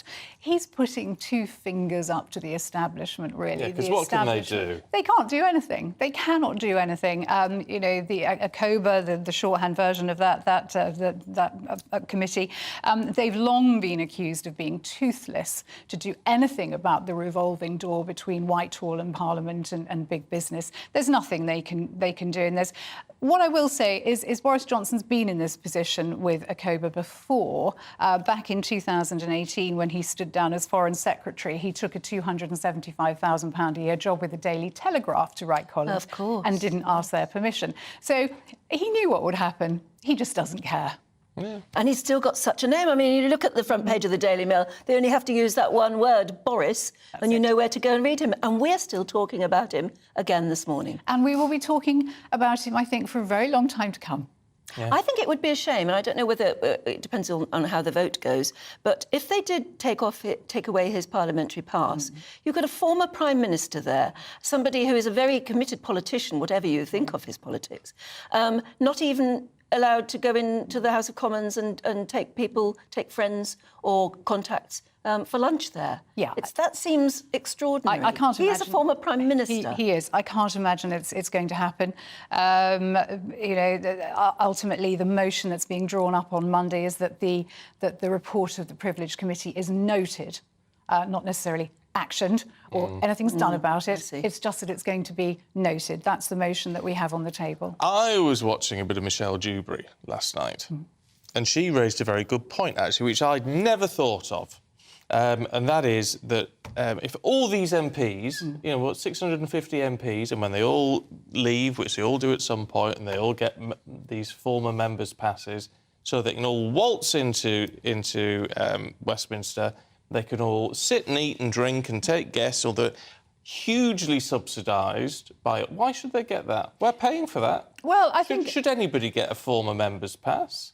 Well, I don't see why not. I mean, the fact is, you've got... money? Well, yes, it doesn't. You've got to have a few money, perks if you've been an MP, haven't you? I think that's right, Anne. and I think, you know, you've been at the heart of British democracy for a long time. You've played your role. You've done your public duty. OK, arguably, you've got paid very well for it and probably get a very good pension as well. But I think, again, it would come across as being very vindictive if you tried to strip these people of a privilege they'd had for serving their nation. I just don't know that it was this. There's an argument to be had. You've been for lunch. You've been for lunch in the House. Yes, I have, but with serving members. Yes, me too. But not with former members. I didn't know there was such a thing as a former member's pass. To be fair, and I mean, but he was Prime Minister. I mean, you can't get away from that. He was a Prime Minister. You can still go in. No, you can't. No, you can. Pass. You can't. Well, you can. You have to be the guest of somebody else. Yeah, but he was a Prime Minister. And let's not forget too that, you know, once you step down from being an MP, your job in a sense doesn't end there. You're still going into Parliament. You're part of committees. You're supporting charities. You're doing all manner of things. You know, taking part in debates because your expertise is called for. And to have that, I suppose, freedom of movement with your parliamentary pass is arguably a good thing. No, I disagree. I disagree on this one. Not even for a former Prime Minister? No, not even for a former Prime Minister. If they want to be invited in to give evidence or, you know, do so, well, they can be invited in. And the former Prime Minister has to queue at security with everybody else. Well, no, they could be met at number 1 Parliament Street. They won't have to queue there, will they? Just go straight. They just go straight through. But you have to be a guest of somebody else. Gordon Brown, Tony Blair, people like that who've served the country as Prime Minister have to wait until somebody invites them in. Yeah. I don't think that's right. I think... Because I agree with that. Because I mean, prime ministers, yes, you can make an argument, but all the rest of them, they're all going in and getting the cheap. I mean, the food in there is very nice and hugely subsidised. OK, that's a different argument. Paying for that. Whether it should be as cheap. I would agree with you, Stephen. I don't think there should be those subsidies for alcohol, drink, whatever. Fair food enough, in the House of Commons, all the House of Lords. It could be competitively priced. Yeah, I don't. Well, I wouldn't have an issue with it if they paid the same as the rest of us. There you go. That's just me. That's just me. Cost of living crisis and all the rest of it. Let us know what you think. GB Views, gbnews.com. Shall we bring you up to date now, then, with some other stories making the news today? Annual mortgage repayments set to rise by nearly £3,000 for the average household remortgaging next year. That's according to the Resolution Foundation. That says as the UK's mortgage crunch deepens, total annual mortgage repayments could rise by £15.8 billion by 2026. Labour says the Tory energy policy left businesses with a £3.5 billion energy premium.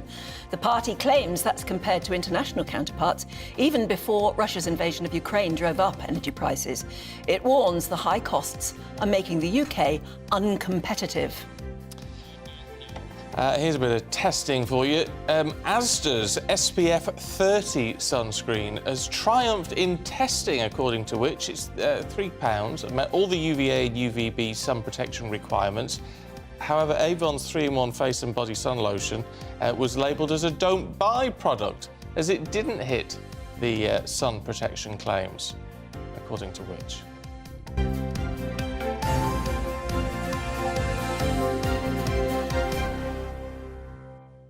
That's an interesting one, actually, because the findings by which show that ordinary supermarket own brands of sun cream, particularly those the Asda one we mentioned, are just as good as the horrendously expensive posher brands that you can get.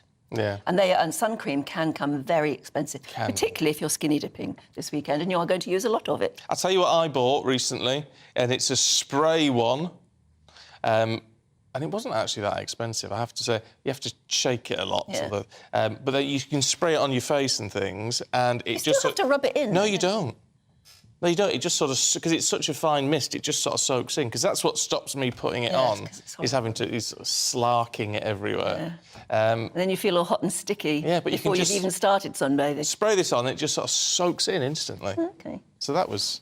But it wasn't horrendously expensive? £9. Yeah, you see, it gets expensive. I mean, it's a lot more expensive than that Asda one, but £9 for a spray. I thought Anyway, that was all right. If you get a chance, it's in all the papers, I think, that Which report, and it does actually say that certain supermarket-owned brands just as good and much, much cheaper. Now, to the serious matters in Nottingham, because a man has now been charged with the murders of Barney Webber, Grace O'Malley Kumar and Ian Coates in Nottingham. He's 31. He's called Valdo Kalakani, and he's also been charged now with attempted murder. He's due in court today. Well, 2 19-year-old students and a 65-year-old caretaker died, while several other people were injured after that knife and van attack on Tuesday. Let's join our national reporter, Ellie Costello, who is in Nottingham. And a very good morning to you, Ellie. Yes, it's all happening today. There'll be so many people wanting to see what happens. When is it all going to? Yes, absolutely. We're expecting Valdo Kalakani to appear at Nottingham Magistrates Court a little bit later on today. And as you say, Anne, people in this city, people across the country will want to start to get a clearer picture of what exactly happened here in the early hours of Tuesday morning. And it starts here with that first appearance by Valdo Kalakani at the Magistrates Court. He is charged with 3 counts of murder and 3 counts of attempted murder after that alleged van and knife rampage in the city on Tuesday morning. Now, we have had a timeline from the police which helps us to understand exactly what happened on Tuesday. And it started with the deaths of 19-year-old students Grace O'Malley Kumar and Barnaby Webber at around 4 a.m. as they were walking home from a night out on Ilkeston Road. It's then thought that a suspect matching Valdo Kalakani's description tried to get into an assisted living home on Napoli Road in the city. That has been caught on CCTV, and that was not long before 65-year-old school caretaker Ian Coates was killed on Magdala Road, and that is where his van was reportedly stolen. Now, Kalakani is also accused of 3 attempted murders that followed as a van hit 3 pedestrians, 1 on Milton Street and 2 on South Sherwood Street in the city. That left 1 man in a critical condition. 2 are now stable in hospital. 1 has been discharged. Well, we have had a statement from Nottinghamshire Police, and it describes this as a significant development. It's asked the public to respect the families of those who have lost loved ones and to allow them that time to grieve. It's also been pleading with the public not to speculate about this case, especially online, because that could amount to contempt of court, and in the most serious of cases, that could have the potential to actually cause the collapse of a potential trial. So they did have that warning for the public not to speculate about this online, but they say they are aware of the deep emotion surrounding this case, not just in Nottingham, but of course across the country as well. We've also had an update on Nottinghamshire Police, who have referred themselves to the Independent Office for Police Conduct. Now, that is about a marked police car following that stolen van in the early hours of Tuesday morning before it hit those pedestrians. They refer themselves to the IOPC.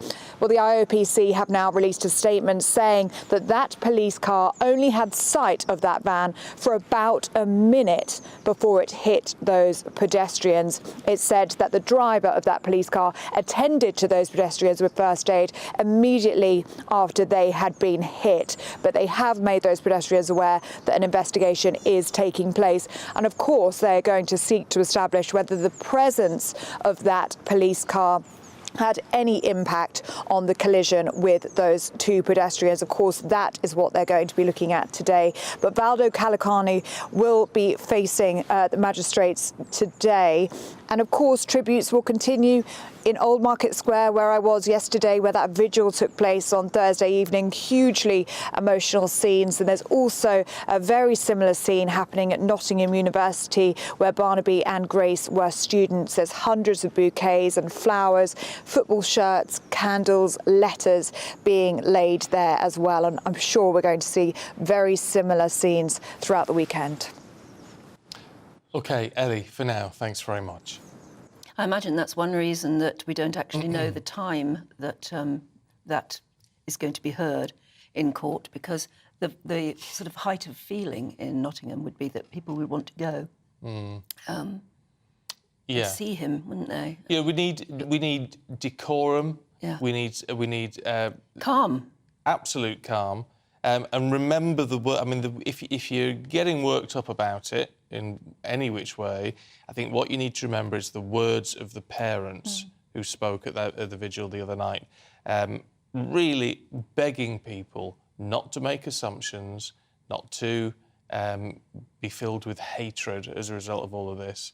And as Ellie said, the danger of now. speculating online on certain social media platforms, you could actually prejudice the case.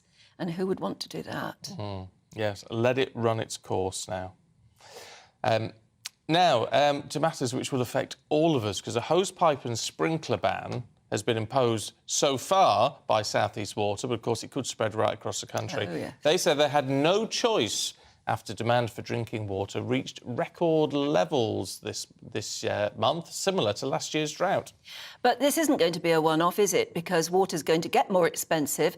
There's going to be less of it as a result of climate change and population growth. Yeah, so how do we deal with this? There's a big question to be answered about just what we do, what the country does, what the government does. Is there anything we can do? The UK hasn't built a new reservoir, apparently, since 1991, and yet the population has massively increased. Yeah. And summers are getting hotter. Yeah, let's talk to someone who's an expert in all of this. Christian Dunn, Senior Lecturer of Natural Sciences at Bangor University. Really good to see you. What do we need to do? Because I tell you what we were talking about in the newsroom earlier on, around this, is that we don't have an appetite in this country for using what they call grey water, which would be an easy solution, wouldn't it? Well, there is no single solution. There's no silver bullet here, because this is a result of decades of poor decisions by governments, water companies, developers, all sorts of organisations. And one of those is developers, people that build houses. And you're quite right. We do not, in this country, regularly, and we don't have to, developers don't have to, harvest rainwater and use, as you were saying, grey water for some of the things that you need in your houses. So, for example, flushing your loo. Why on earth do we use treated drinking water to flush our loo? We should be using grey water for that. And it is not beyond the realms of possibility to do that. And other countries use grey water for that. And some properties in the UK do as well. But it should be standard. Grey water should be used far more than it is now, instead of just going straight down into the sewage system and then treated again to be drinking water.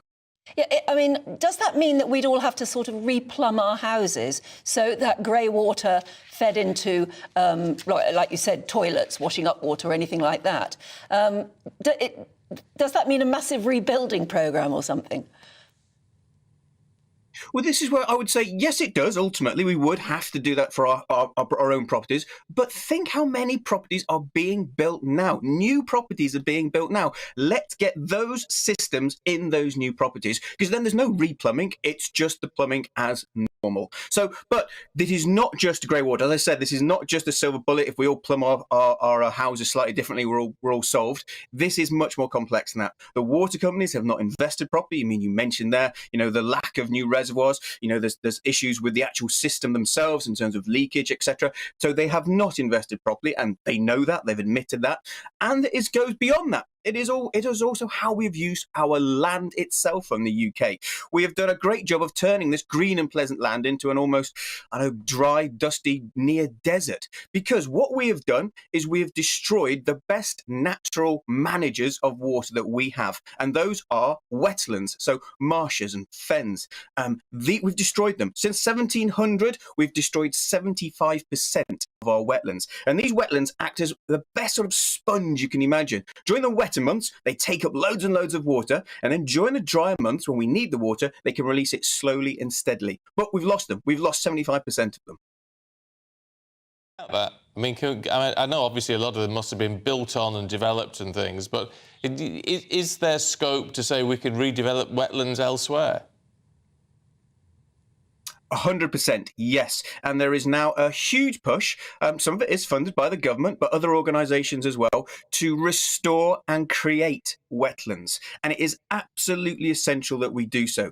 They are the superpower of our natural systems to help us get through this problem, because we are facing a perfect storm when it comes to water shortages.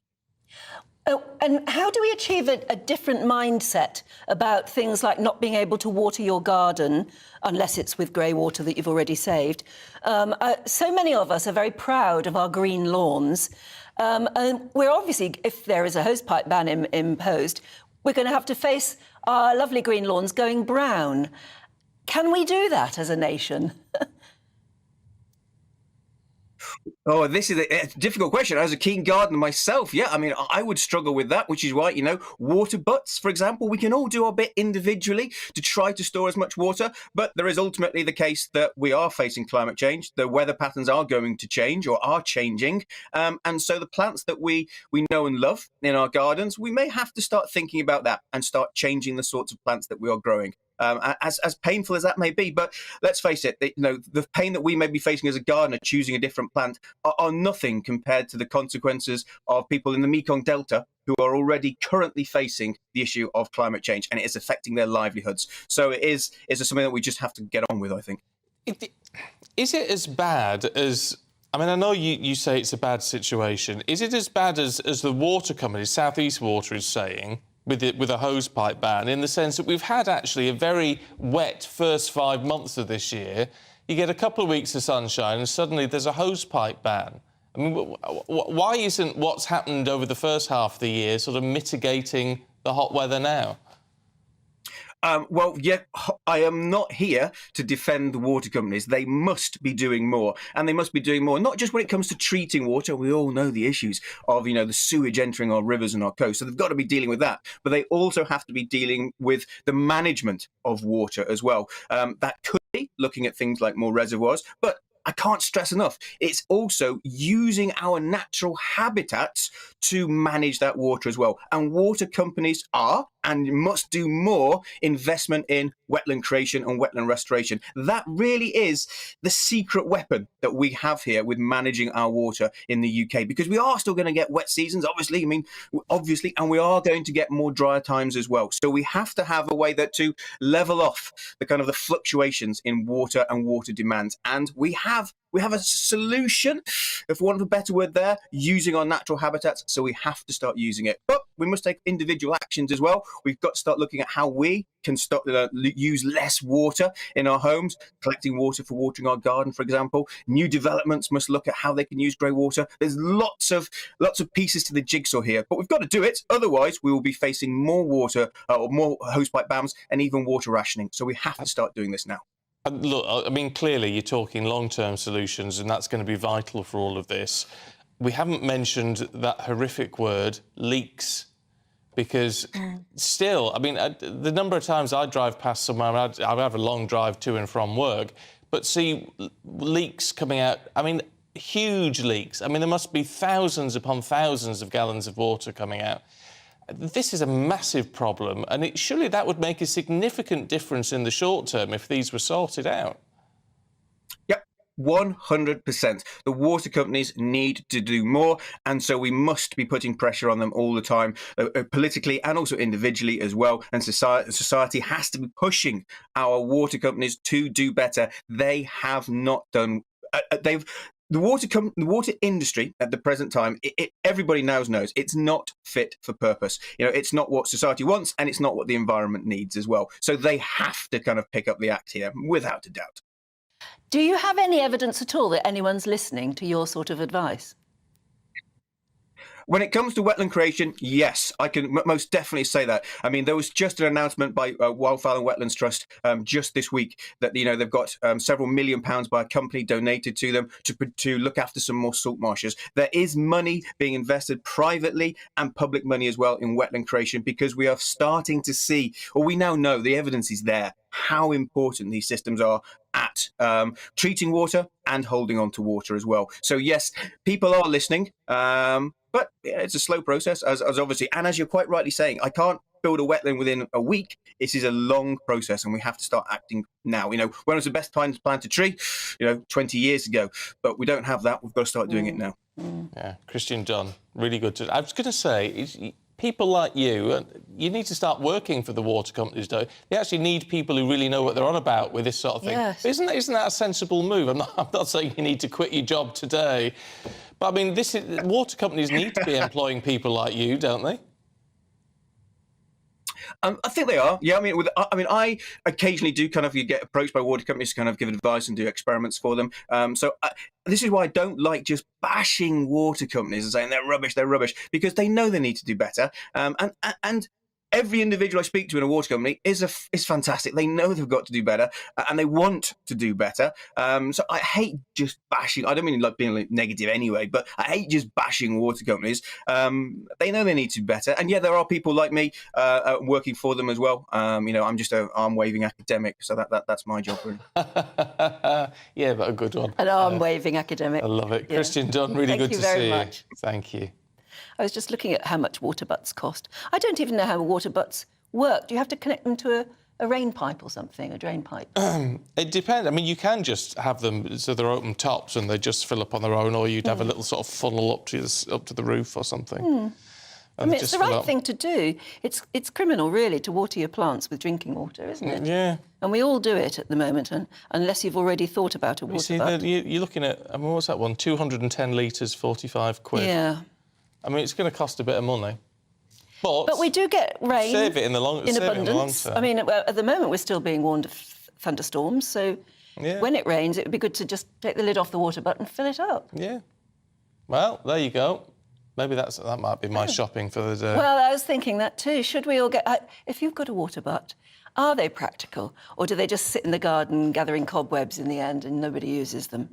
Do you use them? Is it the right thing? And are they difficult to fill up? The other thing is, of course, you're used to getting the hose pipe out, and, of course, the joy of the hose pipe is there's plenty of pressure and all the rest of it. You'd have to do that pretty much with the watering can. Yes, probably. Unless you raised it very high. Yes, have it actually on the roof. That'd be a different story. Well, yes. Yeah, well, I wouldn't fancy that in the winds. No, it wouldn't look very good, would it? No. Anyway, let us know what you think. gbviews@gbnews.com. Still to come for you. Talking of water, many of us are flocking to the beach to dip our toes in the sea in this warm weather. But how do we make ourselves safer whilst we're swimming? This is Breakfast on GB News.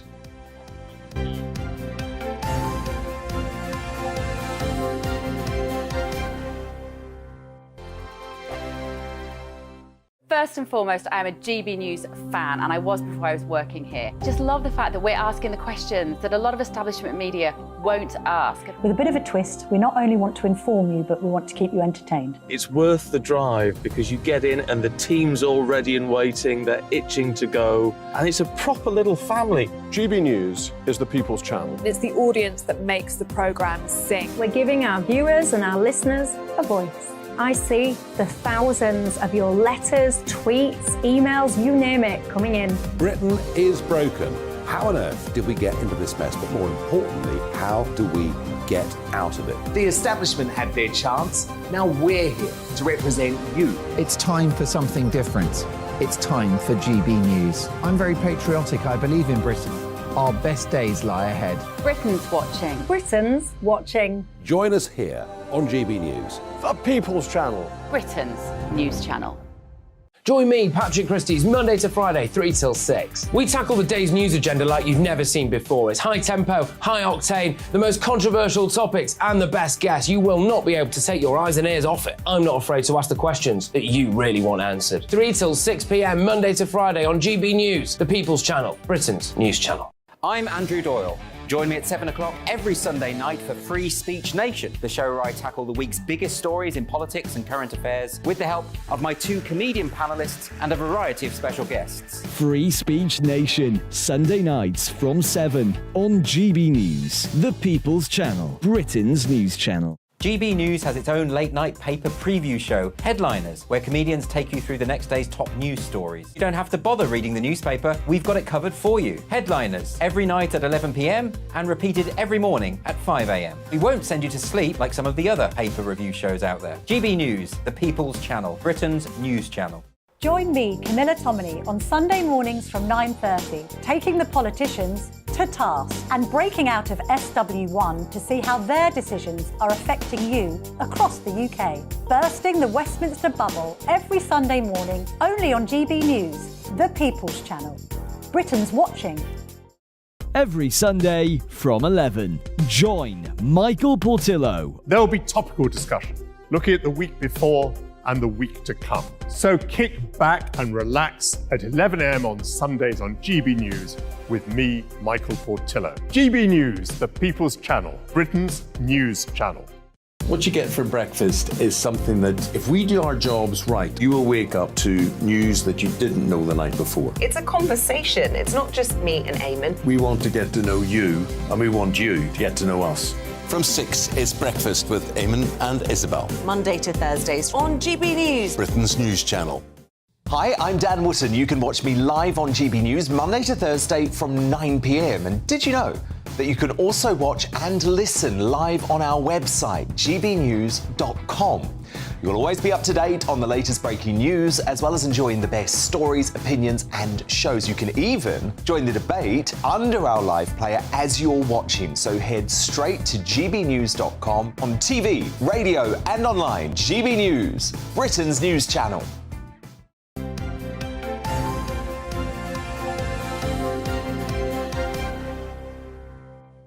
7:37, good morning to you. This is Breakfast with Stephen and Anne. Loads of you getting in touch this morning. I like it when we have just really sort of balanced views. Not to criticise anyone else, but Sharon, I don't know where you are, Sharon, but you've got in touch this morning. Thank you. Says, Boris is his worst enemy. He isn't blameless, but nor do I think he's the worst man who ever went into politics. The glee and smugness at his downfall is stomach-churning. I agree. I think it's there's a bit of everything in unedifying the there. way people are crowing at somebody else's demise. People do, though, don't they? But Rob says, you know that we were talking about Boris's column. His first column in the Daily Mail is this morning, and it's not about politics at all. It's about how to lose weight. He said the problem is that he has midnight munchies and he likes to go down and raid the fridge of chorizo and cheese. Yeah, and a half bottle of wine in the middle of the night. He's got to put a bit of weight on. Yes, exactly. To cure Boris of fridge raiding, says Rob, just fill the fridge with humble pie and he'll go nowhere near it. Job done. Ouch. I like that Ouch, one. ouch, ouch. If you've got any more thoughts, gbviews at gbnews.com. Now, with temperatures continuing to rise across the UK, many of us are choosing to cool off in the water. However, with more than 250 cases of drowning every year and some recent high-profile tragedies, campaigners are urging us to really consider the dangers. Our South East of England reporter, Ray Addison, has this report. The last 2 weeks, we have seen probably over 16 tragedies. That can't continue. We are just at the beginning of getting the hot weather. It's going to be a horrific summer if this is the start. That's all I can think. Becky Ramsey understands the danger of open water swimming. In 2011, she lost her 13-year-old son Dylan in a tragic drowning accident. Just like any normal teenager, decided on a whim that it was hot and he wanted to cool down. So him and a couple of friends decided to go to the local disused quarry. Although Dylan had been a strong swimmer, Becky believes he didn't understand the risks of open water.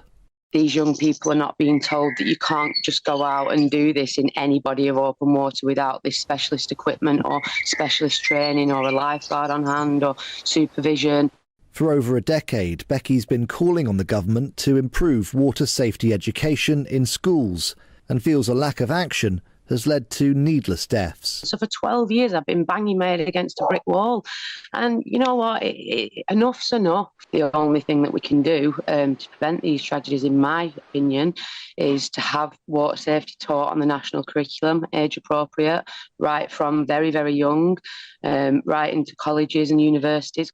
Ashley Jones is Swim England's water safety and drowning prevention manager. He agrees that more education is needed. We're currently supporting a bill through the House of Lords to increase the amount of water safety education that takes place within school. So it puts it on an equal footing with things like fire safety, because we recognise that water safety is just as important. Here in Brighton, the new Sea Lanes outdoor swimming centre offers classes designed to help people transition safely to open water.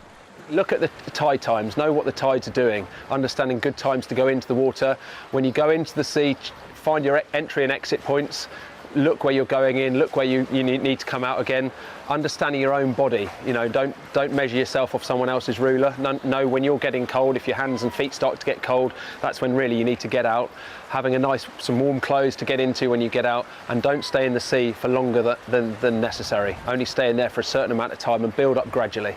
Dylan's mum believes every life saved saves a family from a lifetime of heartache, and she has a message for young people wanting to cool off this summer. Nobody's here to stop you fun. Go to the beach, but go to a lifeguarded beach and swim between the red and yellow flags. You know, then a lifeguard's watching you at least. There is at least a chance that you will make it home. Ray Addison, GB News. Yeah, just be careful. Yeah. I mean, her advice, it's not rocket science, it's just a message that needs to be repeated again and again and again in the hope that we'll be able to prevent tragedies such as hers. Yeah, awful. I say a lot of it, not all, but a lot of it is down to cold water shock. And it's just that jumping in, it's just, I mean, it's so dangerous. So dangerous. You just got to really know what you're doing, which probably means not doing it as a teenager. Well, or doing it within, as she said, the view of others. So there's always somebody who always tells somebody where you're going in the water and make sure it's a space that looks relatively not near any buoys. What are they, buoys or whatever you call them? The bits that go out into the sea. Oh, I don't know. Yeah. I don't know. What? Breakwaters, you know. Oh, I know what you mean. I don't know what they're called. Well, I think, aren't they called buoys in some areas as well? I don't know. Or near piers or anything like that, you know. Just swim in a little bit of open water where people know you are. Maybe where there are others too. Yeah, others. Safety in numbers, I think. Look, we've got all the news and views from the Saturday papers very shortly. This is GB News.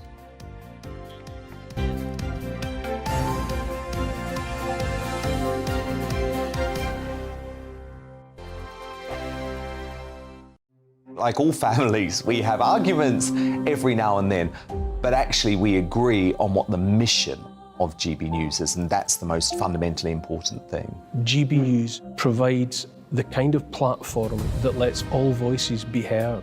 We don't hold back. We're free to say what we really think. Just because some people who live in a tiny little Westminster bubble think that their particular story is important, that's not the most important story for me. And often there will be difficult stories that you won't find on the establishment media. Because what people think in the north of England may be very different to what they're thinking in the home counties. We're going to carry on telling the world what life is really like for households up and down the UK. We love to be in your car, in your kitchen as you're having your breakfast. Whatever you're doing, you are part of the show. If it matters to you, it matters to us. Britain's watching. Britain's watching. Britain's watching. We're proud to be GB News, the People's Channel, Britain's news channel. Monday to Thursday, 9 p.m. till 11 p.m. Join me, Dan Wootton. I'll bring you the sharpest takes and hottest debates. Do you not believe in prisons? I don't believe in prisons. I'm completely stunned. I guarantee you there'll be no spin, no bias, no censorship. I actually was personally quite offended by it. And no reason to go to bed. So I guess they've always been quite woke. That's Dan Wootton tonight on TV, radio and online. Monday to Thursday from 9 p.m. till 11 p.m. on GB News. The People's Channel. Britain's news channel. Nightmare commute. Kick it up a gear with me, Patrick Christie's, at drive time, 3 till 6 p.m, Monday to Friday on GB News Radio. You can listen online and on DAB+, on the smart speaker app and on the GB News app. And if you've got an Alexa, all you have to say is, Alexa, play GB News. We're also on TuneIn and the Radio Player apps. From the school run to rush hour, get revved up with me, Patrick Christie's, on GB News and GB News Radio.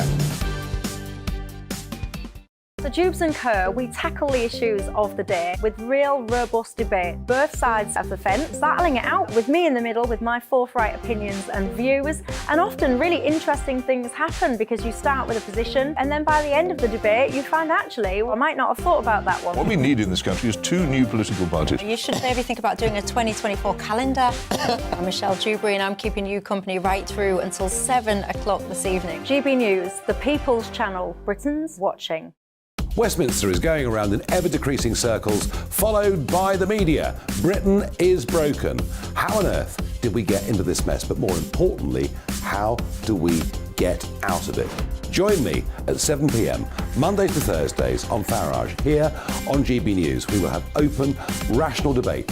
We've got to work out how Britain moves forward from this. Join us here on GB News, the People's Channel. Britain is watching. You've probably seen politicians interviewed 1,000 times, but we do it differently. We find out who they really are, we don't shout, we chat, and hopefully we bring a bit of light, not just heat. Did you know Kate Moss? Apparently. Do you have a pair of jeans or a pair of jeans?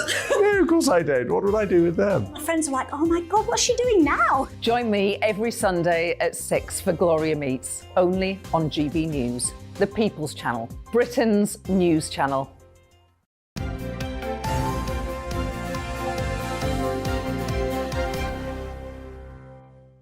7:46, this is Breakfast with Stephen and Anne. Time for the papers. Yes, already. With us, assistant editor at The Spectator, Cindy Yu, and writer and podcaster Lewis Oakley. Thank you very much for coming in again. Right, we're starting off, aren't we, with... Yes, we are, with Cindy, the Tory time bomb of mortgage problems. Yes, exactly. So everyone knows in the last few weeks, mortgage rates have been going through the roof in anticipation of another Bank of England rate rise. But The Guardian has found that more than a quarter of homeowners on a fixed-rate mortgage will have to renew their mortgage before the next election. And so this is a rolling thing. If the Conservatives... Before the next election, that makes it an election issue, doesn't it? It's an election issue. And so, you know, earlier this year, there was talk that, given that Rishi Sunak sorted out this Windsor framework with the Northern Ireland issue, he's going on about AI, all of these different things. Maybe, just maybe, he could win the next election. But this is a ticking time bomb for him, because it's a rolling problem, a cost of living crisis, for homeowners, a quarter of homeowners on fixed-rate mortgages, who are not going to be happy with this government if their mortgages surge from previously what was fixed maybe 2% or even less than that to now 6%. Yeah. So there's very interesting political implications for that. Yes, it makes me want to check my own, actually. I don't know when mine runs out. Lewis, let's have a look at the Sun, should we? This is interesting for us, because our very own Philip Davis raised the questions in PMQs on Wednesday, wanting the PM to abandon the bog-off ban, and it's been at least delayed. Yeah, so, you know, I mean, in classic Number 10 fashion, they said they had no plans to U-turn, and here we are with a U-turn. But it's not completely scrapped, it's just been pushed back until 2025. But this is obviously around the idea of tackling the obesity crisis, you know, getting rid of those buy one, get one free offers that maybe encourage people to buy more or encourage people to just, you know, think that's a good offer, I'll have that anyway. I think this is the right call, though. I don't really like this idea that, we've got to take it away because it's so dangerous. And as someone that, you know, maybe has the odd takeout here and there, you do kind of say, you know what, yeah, let's get 2 pizzas. I think it's about teaching people to be responsible. You can't legislate your way out of obesity, I don't think. So this was probably the right call, to be honest. Well, it's cost of living crisis. I mean, that was the argument Philip made. Yeah. You know, you can't bring this, it's going to cost people more money in a cost of living crisis. It doesn't make any sense. And maybe rather than ban them, encourage some of the supermarkets, the food manufacturers, whatever, to do buy one, get one free offers on rather better. There we go, yeah. That's a great idea, Anne. Yeah, That's positive instead of negative, isn't it? Absolutely. And in the write-up it says that it would have only saved people 3 or 4 calories a day. So what is that? It doesn't really make a difference at all, does it? That's nothing at all. I saw this because it's right in front of me on the FT Weekend, Cindy. It's fascinating. Give us the detail. Bill Gates meeting Xi Jinping. Yeah, and Xi Jinping called him my old friend and said that he was the first American friend I've seen this year. So Xi Jinping is getting back into the swing of having in-person meetings after 3 years of COVID lockdowns in China. Bill Gates has gone over, but he's not the first Western businessman to have gone over. Elon Musk was there last month, and then JP Morgan CEO Jamie Dimon was also there recently. What are they talking about? Well, China, the thing is, despite everything that we talk about with politics and geopolitics, China is still the second largest economy in the world. You know, for businesses, whether it's in IT or in electric vehicles or in finance, China's a massive market and it's still hugely important. So I think what we're seeing is a political conversation happening and an economic conversation happening where business leaders have different concerns. Can they also have soft power or maybe even slightly hard power, to try and change some of the situation The business, in China? unlikely. Unlikely. Really? Yeah, unlikely. I mean, But Bill Gates isn't just a businessman anymore, going out to try and True. sell things to China. Right. He's doing good works usually and trying to get influence that way. Exactly. Do we know what he's talking to Xi Jinping about? Well, so for him, as you say, Anne, he's got this Bill and Melinda Gates Foundation, which does a lot of things on healthcare, on vaccination, and obviously China being still in very many ways a developing country is very important to him for his charitable work in that sense. He went to see some of those local sites in China. So Xi Jinping clearly has seized him as a very, very important Western interlocutor. He didn't meet Elon Musk. He didn't meet Jamie Dimon. And I think what's interesting is that, despite all of the headlines about, the Second Cold War, all of this stuff, some certain things remain the same. And there are still also glimmers of warmth between the US-China relations. OK, we've got to leave it there, sadly. Cindy, Lewis, we'll see you a little bit later on. Thank you. Yes, in fact, the reason we've got to move on is because we want to join our showbiz reporter, Stephanie Tecci, who is in a very glamorous place indeed, and she'll have to tell us why. Stephanie, are you there? I am here, Stephen and Anna. I hope you're both well this morning. I'm live and direct from Monte Carlo in Monaco. So last month was all about the Cannes Film Festival. Now it's about the Monte Carlo TV Festival. So, while Cannes concentrates on films, here in Monte Carlo it's all about the best in TV programs. So you've got a lot of TV stars, TV fans and TV executives who are coming to see what is the latest of new TV shows that will be coming on the airwaves and onto streaming platforms such as Netflix and Prime Video as well. It has a close connection with the royal family here because it's actually the president of the festival is Prince Albert of Monaco. So yesterday he opened up with a ceremony and we saw a screening of a new TV series called The Shelter. Well, that sounds very interesting. We'll chat to you about that a little bit later on because I want to actually ask you about podcasts. Because there's all this hoo-ha over Harry and Meghan dropped by Spotify, and now one of the big bosses at Spotify has said some very unedifying things about them.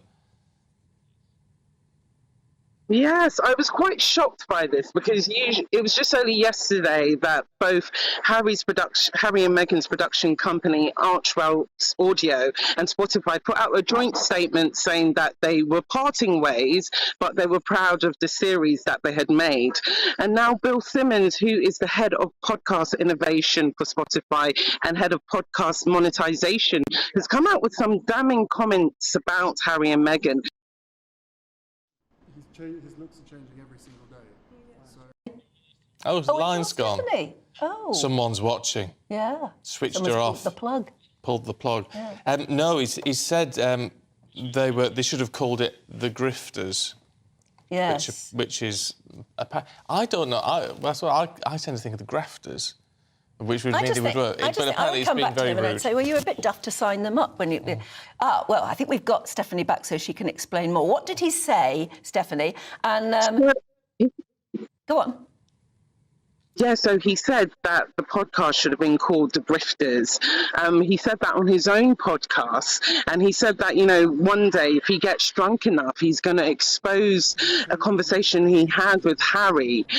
What I'm getting from this conversation was that Harry wasn't really forthcoming with ideas for the podcast series. He's been quite critical of Harry in the past. He says that all Harry does is whine about the royal family. He hasn't really got a basis for what he's trying to create in terms of documentaries and podcasts. So he's not really a fan of Harry anyway. So for him to come out with this is not surprising, but quite damaging. And it's adding more fuel to the fire that Harry and Meghan didn't actually produce a lot of work for the podcast. So they won't be receiving the whole £18 million that they had signed up with Netflix 3 years ago. Interesting. Stephanie, thank you very much indeed. We'll bring you more on all of the news of the day very shortly. But first, let's have a look at your all-important forecast.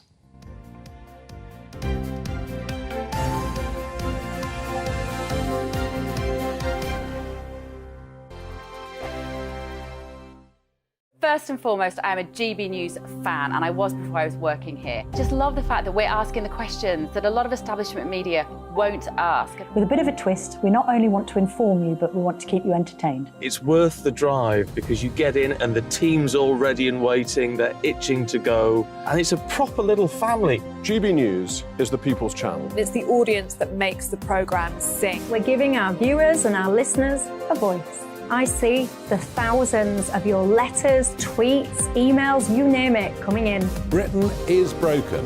How on earth did we get into this mess? But more importantly, how do we get out of it? The establishment had their chance. Now we're here to represent you. It's time for something different.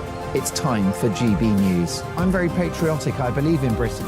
Our best days lie ahead. Britain's watching. Britain's watching. Join us here on GB News. The People's Channel. Britain's news channel.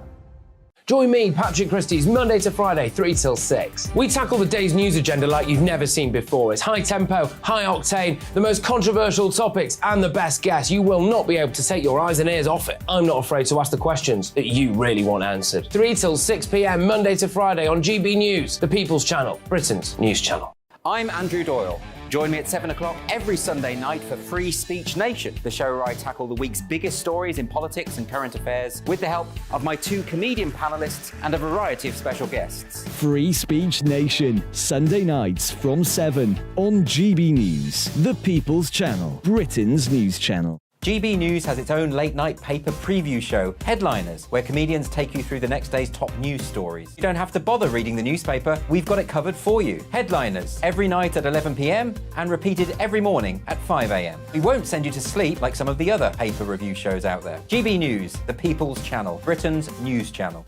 Join me, Camilla Tominey, on Sunday mornings from 9:30, taking the politicians to task and breaking out of SW1 to see how their decisions are affecting you across the UK. Bursting the Westminster bubble every Sunday morning, only on GB News, the People's Channel. Britain's watching. Every Sunday from 11, join Michael Portillo. There will be topical discussion, looking at the week before and the week to come. So kick back and relax at 11 a.m. on Sundays on GB News with me, Michael Portillo. GB News, the People's Channel, Britain's news channel. What you get for breakfast is something that, if we do our jobs right, you will wake up to news that you didn't know the night before. It's a conversation. It's not just me and Eamon. We want to get to know you, and we want you to get to know us. From 6, it's Breakfast with Eamon and Isabel. Monday to Thursdays on GB News, Britain's news channel. Hi, I'm Dan Wootton. You can watch me live on GB News Monday to Thursday from 9 p.m. And did you know that you can also watch and listen live on our website, gbnews.com? You'll always be up to date on the latest breaking news, as well as enjoying the best stories, opinions and shows. You can even join the debate under our live player as you're watching. So head straight to gbnews.com on TV, radio and online. GB News, Britain's news channel.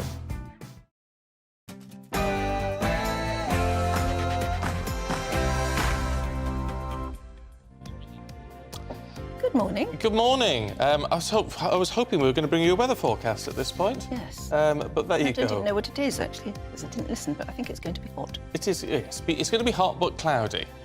There you go. We were wondering, will that make it oppressive, more oppressive than just hot and sunny? It might do. It might do. Here's an interesting one. Dave. David, if you're watching right now or listening, your email is working. Sent us an email just saying test. So it's working, David. You're all right. Good. On the water running out, Mike says leaks are the issue. There's plenty of water. Well, there's not enough water, Mike, but leaks are a huge part of it. Yeah, but if there is water, it's in the wrong place. Anyway, we'll be talking about that more throughout the programme. Right now, it is ticking towards 8 o'clock. It is. Oh, I just want to say, Keith from Lincolnshire, we're an island nation surrounded by seawater. Why can't we do desalination plants? I think that's a very, very good point. If you've got any thoughts on anything we're talking about today, send us an email, gbviews@gbnews.com. We'd absolutely love to hear from you. But right now it is 8 o'clock on Saturday, the 17th of June. Today, Boris is back in the spotlight. The former Prime Minister's first column is in the newspaper, is making waves, but perhaps not for the reasons you'd think. Police charge a man with 3 counts of murder over the knife and van attacks in Nottingham. An historic Trooping the Colour will take place today because it's the King's first as sovereign, and of course he'll take part on horseback. But could the warm weather disrupt events, make soldiers faint? And as always, we'll bring the latest, well, as always, as we try to do. We'll bring the latest weather update this hour. Low pressure is taking control of our weather as we head into the weekend. Join me for the full GB News weather forecast a bit later on. Good morning to you, I'm Stephen Dixon. And I'm Ann Diamond, and this is Breakfast on GB News.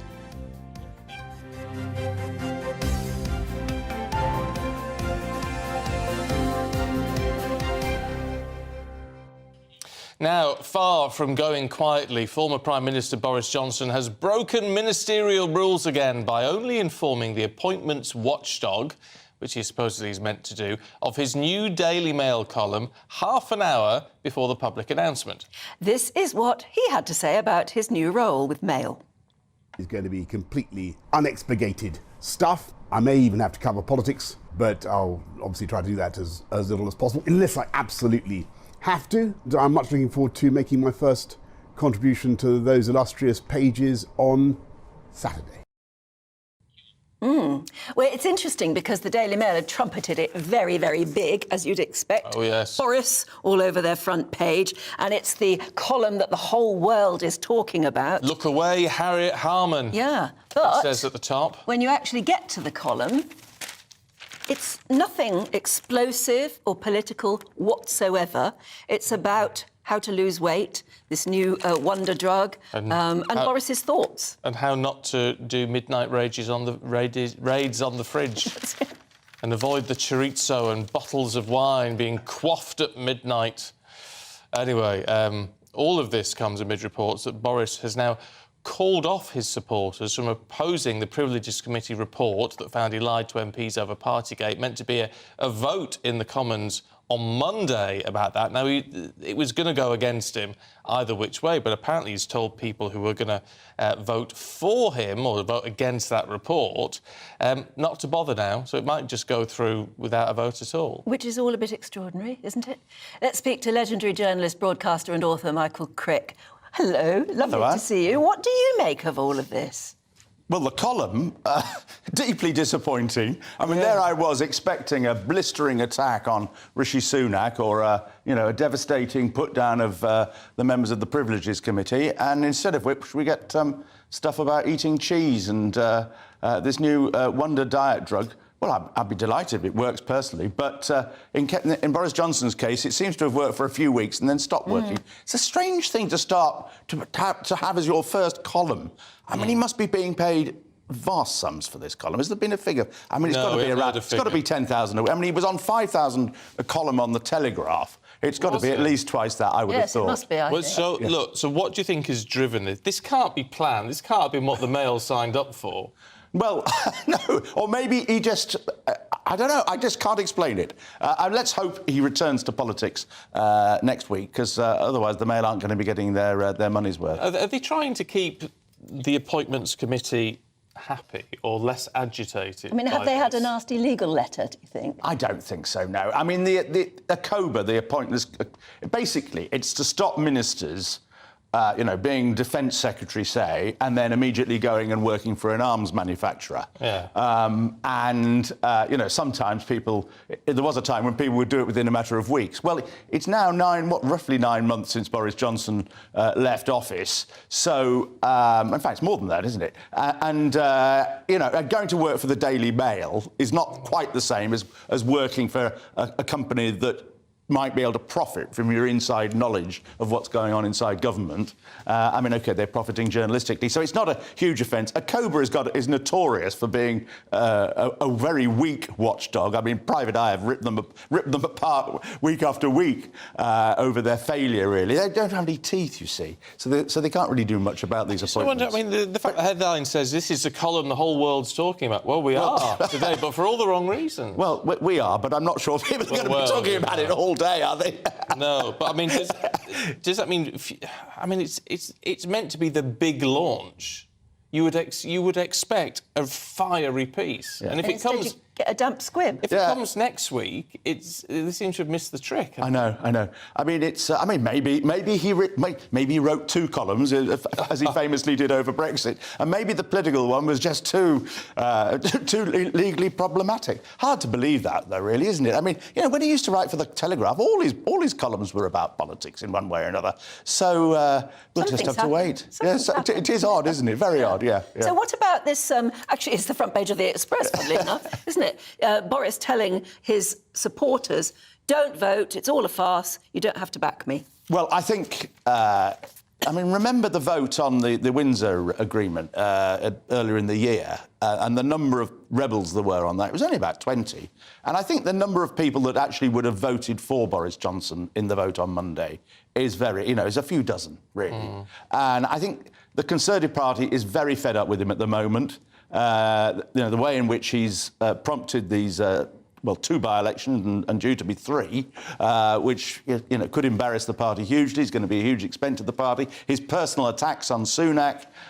It's not the sort of thing you're meant to do if you're a loyal Conservative, even if you're Boris Johnson, with less than 18 months to go before an election. So I think he probably sensed that the vote was going to be a humiliation for him. So better really not have a vote and just sort of get your forces to abstain. You see, I do wonder if he's had a bit of a look again at it, because it seemed that he was almost wanting, and certainly people like Nadine Dorries, all the rest of it who support him, wanting to almost bring the government down as a result of this.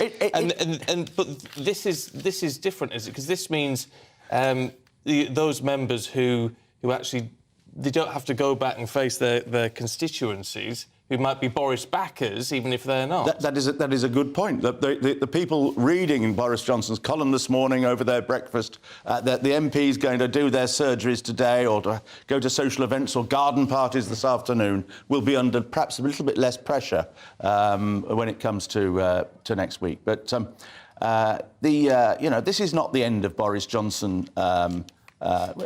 He's got at least probably 30 years of life left, but I suspect he's going to be a bit like your colleague Nigel Farage, in that he's going to be more of a commentator for the next 30 years than an actual player.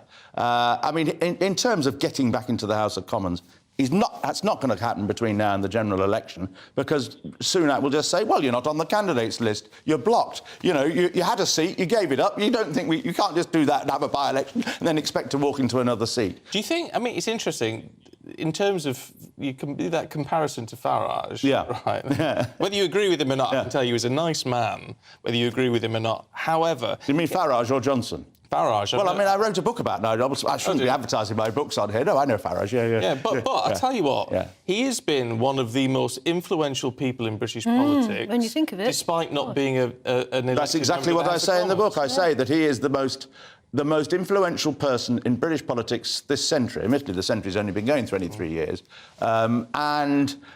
His effect on political history, whether you like it or not, I mean, I voted Remain, it has been huge. Yeah, so can Boris follow in those footsteps? Well, I mean, Johnson, of course, had a big role in that too. Yeah. But I think Johnson's role as a political player is probably over. But he will be a commentator and an influencer, is the word we use these days, for several decades.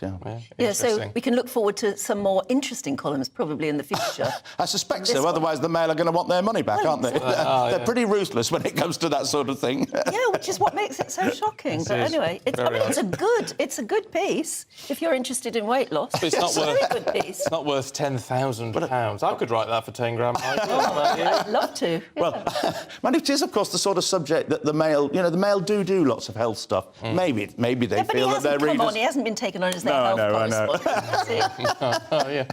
You never know. Michael, thanks very much indeed. Good to see you. It is absolutely fascinating. It's fascinating just to work out what on earth is going on with it all. But, he's laughing all the way at the bank, so good on him for that. Absolutely. I can't criticise him for that. But he's thrown... What do they say in cricket? You throw a curveball or something? Yes, something like that. He's thrown a curveball at us, hasn't he? We don't know what's going on now. You with a cricket lingo. Sorry. I know. What's happened to you? Well, I've been off ill, haven't I? I've been watching too much telly. Oh, dear me. I don't know who she is anymore. Sorry.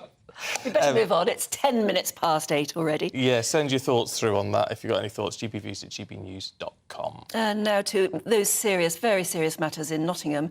And a man has been charged with the murders of Barnaby Webber, Grace O'Malley Kumar and Ian Coates in that dreadful knife and van attack in Nottingham. Yeah, Valdo Calacane has also been charged with attempted murder after 3 people were injured, one critically, when they were hit by a van. Well, let's go now live to Nottingham to our national reporter, Ellie Costello. Hello, Ellie, what's happening today? Well, good morning to you both. And Valdo Calacane will appear at Nottingham Magistrates Court. We're not yet sure on timing, but there are a number of media crews and photographers here, as there is obviously a huge press interest in this case, a huge public interest in this case, trying to establish exactly what happened in the early hours of Tuesday morning in this city. But we do know that Valdo Calacane will appear in front of magistrates at some point today, charged with 3 counts of murder and 3 counts of attempted murder after that alleged knife and van rampage on Tuesday morning. Now, those charges relate to 19-year-old students Grace O'Malley Kumar and Barnaby Webber, who were walking home for a night out at around 4 a.m. on Ickleston Road in the city. It is then thought that a suspect matching Calacane's description tried to get into a assisted living home in Napoli Road in the city just after that, and then Ian Coates was killed on Magdala Road in the city just after that incident at the assisted living home, and it's from there where his van was reportedly stolen. Now, Calacane is also accused of 3 attempted murders that followed that incident, as a van hit 3 pedestrians, 1 on Milton Street and 2 on South Sherwood Street. That left 1 man in a critical condition. 2 are now stable and 1 has been discharged from hospital. Well, we have a statement from Nottinghamshire Police that describes this as a significant development, but it has asked for people to respect the families of those who have died in this case, and to respect their privacy and allow them time to grieve. And they have also been pleading with the public not to speculate on this case on social media. They say that that could be in contempt of court, and in the very worst case, it could mean that it could cause the collapse of a potential trial. So that is a warning to the public not to speculate on social media about this case. But they do say they are aware of the deep emotion surrounding this case, not just in Nottingham, but up and down the country. Well, we also have an update on Nottinghamshire Police, who referred themselves to the Independent Office for Police Conduct. Now, that is because a police car was following that stolen van that then proceeded to allegedly hit pedestrians during the Nottingham attacks. Now, we've had a comment from the IOPC, who are investigating, and they say that police car only had sight of that stolen van for about a minute before those pedestrians were hit. And it says that the officer inside that police car attended to those pedestrians with first aid immediately after they were hit. But they have told those 2 pedestrians that were hurt in that incident that investigation is taking place. And of course, they will want to investigate whether the presence of that police car had any impact on that collision with the 2 pedestrians. So that update for you. Valdo Calacane will appear at Nottingham Magistrates Court at some point today, charged with 3 counts of murder and 3 counts of attempted murder. And of course, meanwhile, in the city, tributes will continue to pour in for the 3 people that lost their lives in the early hours of Tuesday morning. OK, Ellie, thanks very much indeed. We'll speak to you a little bit later on. Yeah. On to happier things, actually, now, because it's the official birthday of our King Charles. He's going to have his first birthday parade today, after the coronation display had to be shortened, of course, because of poor weather. Yes, the King, Queen and other members of the royal family will watch as aircraft fly over the Mall and Buckingham Palace in a 6-minute display for trooping the colour. Mind you, didn't you say, Mr. Weather Forecaster, Yes. that you thought it was going to be warm but cloudy? Apparently. Will that stop it again? Surely not. Don't Hope know. not. We're joined now with our royal correspondent, Cameron Walker, who's outside Buckingham Palace. Oh, yes, it looks glorious there at the moment, Cameron. It certainly is, Anne. Yes, indeed. The royal standard, the ceremonial royal standard, the massive thing flying above Buckingham Palace, signifying that the King is in residence here in central London for the first King's birthday parade in 70 years. Now, it is a tradition dating back all the way to George III. The King has 2 birthdays because he was actually born in November, but it was thought during George III's time that it would be much nicer, perhaps, if we have a summer celebration of the King's birthday, because you are more guaranteed better weather. But as we saw last week, the good weather can cause some issues. At least 3 of the soldiers fainted during the trooping colour rehearsal last weekend, where the Prince of Wales was giving a royal salute. So no doubt, as you were saying, they'll be hoping for some clouds because they are wearing very heavy red tunics and bearskin caps, which can get incredibly hot. But on to happier matters. It is the first time that a serving monarch is going to be riding a horse in the ceremonial procession from Buckingham Palace down the Mall towards Horse Guards Parade. He is Colonel-in-Chief of all 7 regiments of the Household Division, and all 7 of them are, for the first time in around 30 years, actually going to be taking part in the trooping the colour ceremony today. And the King is going to be accompanied by other members of the royal family riding down the Mall. Crowds are already starting to gather, hoping to catch a glimpse of them. The King, of course, riding a horse. The Prince of Wales as Colonel of the Welsh Guards. We've got Princess Anne and Prince Edward, Duke of Edinburgh, will also be riding a horse alongside the King. In a carriage, we are expecting the Princess of Wales and the Queen, and we hope the 3 children, Prince George, Princess Charlotte and Prince Louis. They are going to be in a carriage.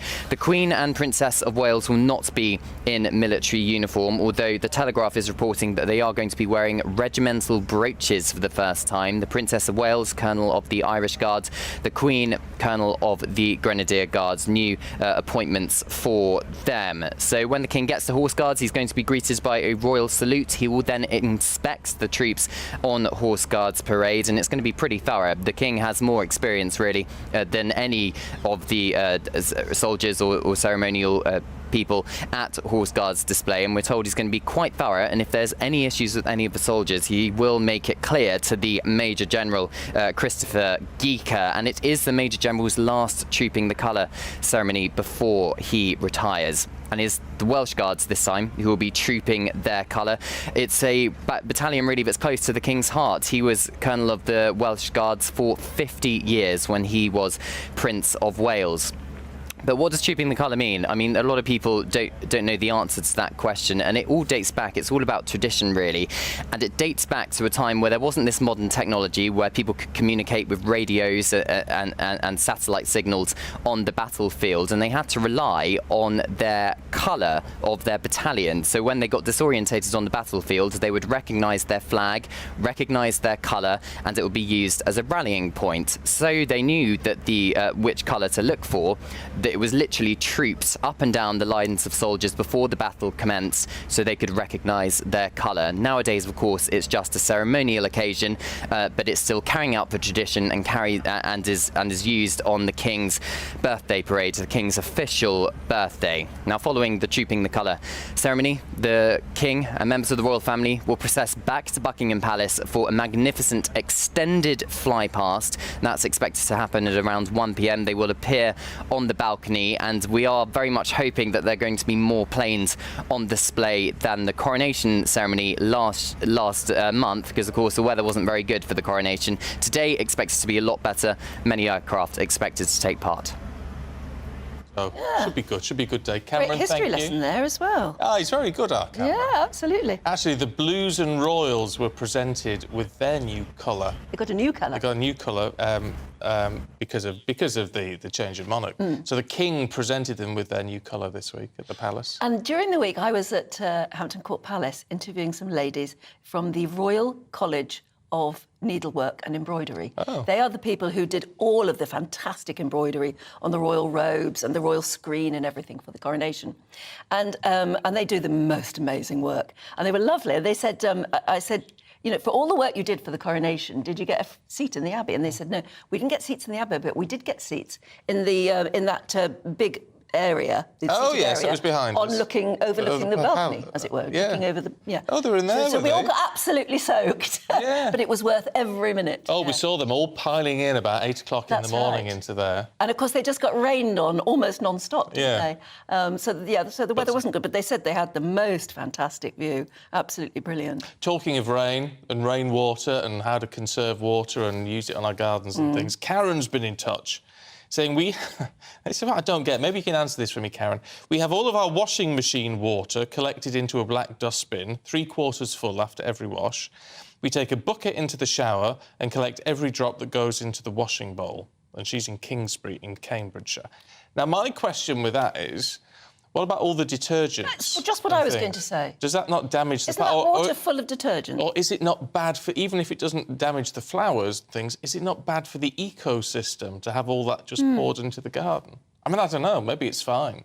I don't know, that would worry me a little bit. Yeah, me too. But anyway, maybe it's fine. Pete from Brierley Hill says, if your lawn goes brown, don't worry, grass will come back after rainfall. It's very difficult to kill grass due to lack of water. You don't actually need to water grass. We like it looking lush, don't we? But maybe that's a luxury we'll not be able to afford in coming years. We'll have to spray it green like they do in some parts of the States, don't they? Actually get people who come and spray it with paint. Spray real grass with paint? Yeah, spray your lawn green, yeah. Same.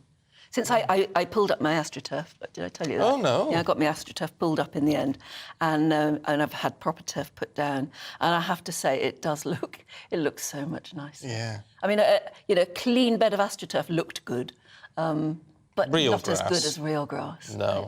But you see, if you're late turf, then you have got to water that every day. I know. That's the thing, otherwise it will just It's die. taken quite well, it seems to be quite well, but I presume the roots won't be really Deep good enough, yet, yeah. will they? So I'll have to figure out a way. Yes, well, you're not under a hosepipe ban yet where you are. No, but you can feel it's going to happen, can't you? Yeah, you'll be getting out in the middle of the night to sprinkle it out the bedroom No, I wouldn't window. do that, but I would look into a water butt. Yes, water butt. A good idea. It is a good idea. Look, we've got much more to come for you, and Aidan McGee's going to be with us with the latest from all the world of sport. This is Breakfast.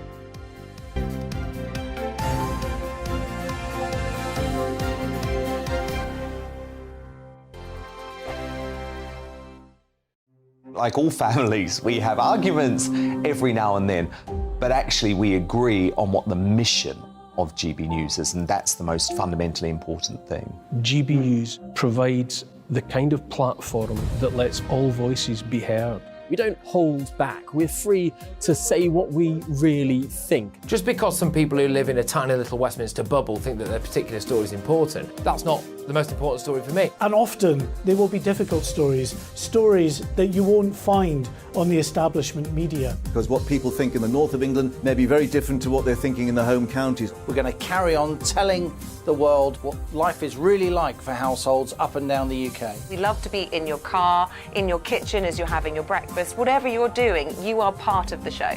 If it matters to you, it matters to us.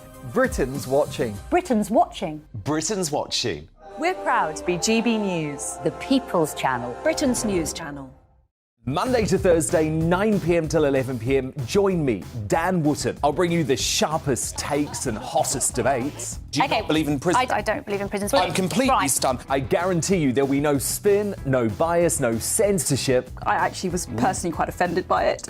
And no reason to go to bed. So I guess they've always been quite woke. That's Dan Wootton tonight on TV, radio and online. Monday to Thursday from 9 p.m. till 11 p.m. on GB News. The People's Channel. Britain's news channel. Nightmare commute. Kick it up a gear with me, Patrick Christie's, at drive time, 3 till 6 p.m, Monday to Friday on GB News Radio. You can listen online and on DAB+, on the smart speaker app and on the GB News app.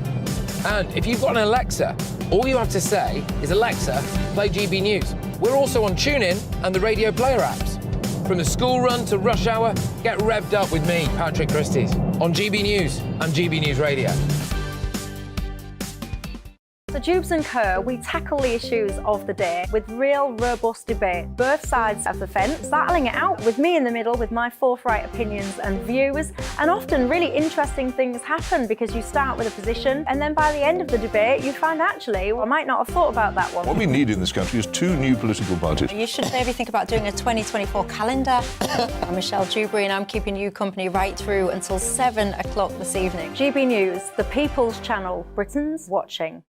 Westminster is going around in ever-decreasing circles, followed by the media. Britain is broken. How on earth did we get into this mess? But more importantly, how do we get out of it? Join me at 7 p.m, Mondays to Thursdays on Farage, here on GB News. We will have open, rational debate. We've got to work out how Britain moves forward from this. Join us here on GB News, the People's Channel. Britain is watching. You've probably seen politicians interviewed 1,000 times, but we do it differently. We find out who they really are, we don't shout, we chat, and hopefully we bring a bit of light, not just heat. Did you know Kate Moss? Apparently. Do you have a pair of jeans or a pair of jeans? No, of course I don't. What would I do with them? My friends are like, oh my God, what's she doing now? Join me every Sunday at 6 for Gloria Meets, only on GB News, the People's Channel, Britain's news channel.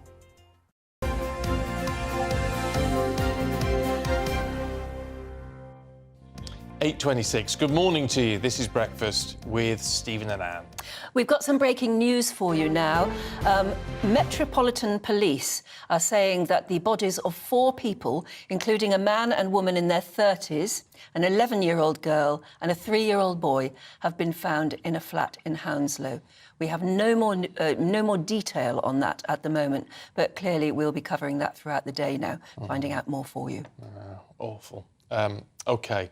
Let's move on to the sports news for you this morning. Aidan McGee is here. Good morning, Aidan. Good morning to you both. Good to see you. How did the Ashes kick off yesterday? Really exciting. I mean, it was the most hyped Ashes tour or Ashes series I can think of in recent times. I mean, you know, the last one was a bit of a damp squib. It was during COVID. England were skittled out quite easily. They lost 4-0. But this time, starting at Edgbaston, England won the toss. Ben Stokes elected to bat. Zach Crawley caught the eye with an opening 4, and that really set the tone for a good innings. 3-9-3, England eventually declared for. Lots of controversy, not really controversy necessarily, but lots of questions from those who really understand the game, saying, should England have declared that early? Is 3-9-3 going to be enough to win against Australia? The reason behind that declaration was to put Australia into bat a bit earlier than expected, just for psychological reasons, maybe take a wicket before the end of the day's play. But it sets up nicely for today. My concern for England is that it's going to be fine conditions today. I think it will play into Steve Smith's hand with Australia, and of course, you know, they're well able to mount up scores. Steve Smith's got double 100 here back in 2019. Joe Root, you should say, with him as well, another century. First one actually since 2015. But what a batsman he is. He's been absolutely superb for England. He was someone who, in the previous regime under Chris Silverwood, was bedraggled by the captaincy, you would say. It didn't affect his on-field performance, and I felt uncomfortable blaming him at the time because I thought, how can somebody who's producing such stellar performances for England, in fact, you could argue he's the only one who was actually performing to his best, how can he be blamed for any of the problems that happened? But the removal of the captaincy and the unburdening of the captaincy on him hasn't affected his performance on the pitch. He's still England's best batter, and we're set up for a really good day's play today. Another raucous crowd at Edgbaston. Was it raucous yesterday? Absolutely, yeah. And it was just the Zach Crawley 4 really set the tone. It was outstanding. But just at the end of it, as I say, experienced observers were saying maybe England might pay for declaring just for 3-9-3 for 8, just a little bit early. Maybe that's underestimating the Australians a little bit, but we'll see. Well, we will indeed. Onto the football, you were saying it probably wasn't. You wouldn't get a decent bet on England beating Malta. 4-0 though. Yeah. Look, score. I mean, it is. I mean, I think the hard work's been done anyway in terms of qualifying. They won in Italy last autumn 2-0, which never happens for England, especially not away from home. But there were some changes made to the squad. A little bit disappointment from some people seeing Harry Maguire still being persisted with England, not got any form for England. But Southgate likes him on the basis that he's never really let England down. In fact, he's never let England down. He's a good England player. Jordan Henderson in the side, still another experienced player. You know, was it an opportunity to maybe give Phil Foden a run out, maybe a Eberechi Eze from the start, the former QPR midfielder. But yeah, 4-0, comfortable, no goals conceded, 6 points clear of Ukraine now, and so it's going to be a read-through. You know, I just think that there was an opportunity to play a few players who might have gone under the radar, maybe an opportunity to look at a few different options. You have to say as well, Malta 172 in the world. It was never realistic a game that England were going to lose, although they did struggle there a few years ago under a different team. They didn't score until the 53rd minute, so maybe that was on his mind. But yeah, some fans will have been disappointed that there wasn't a little bit more experimentation in that lineup.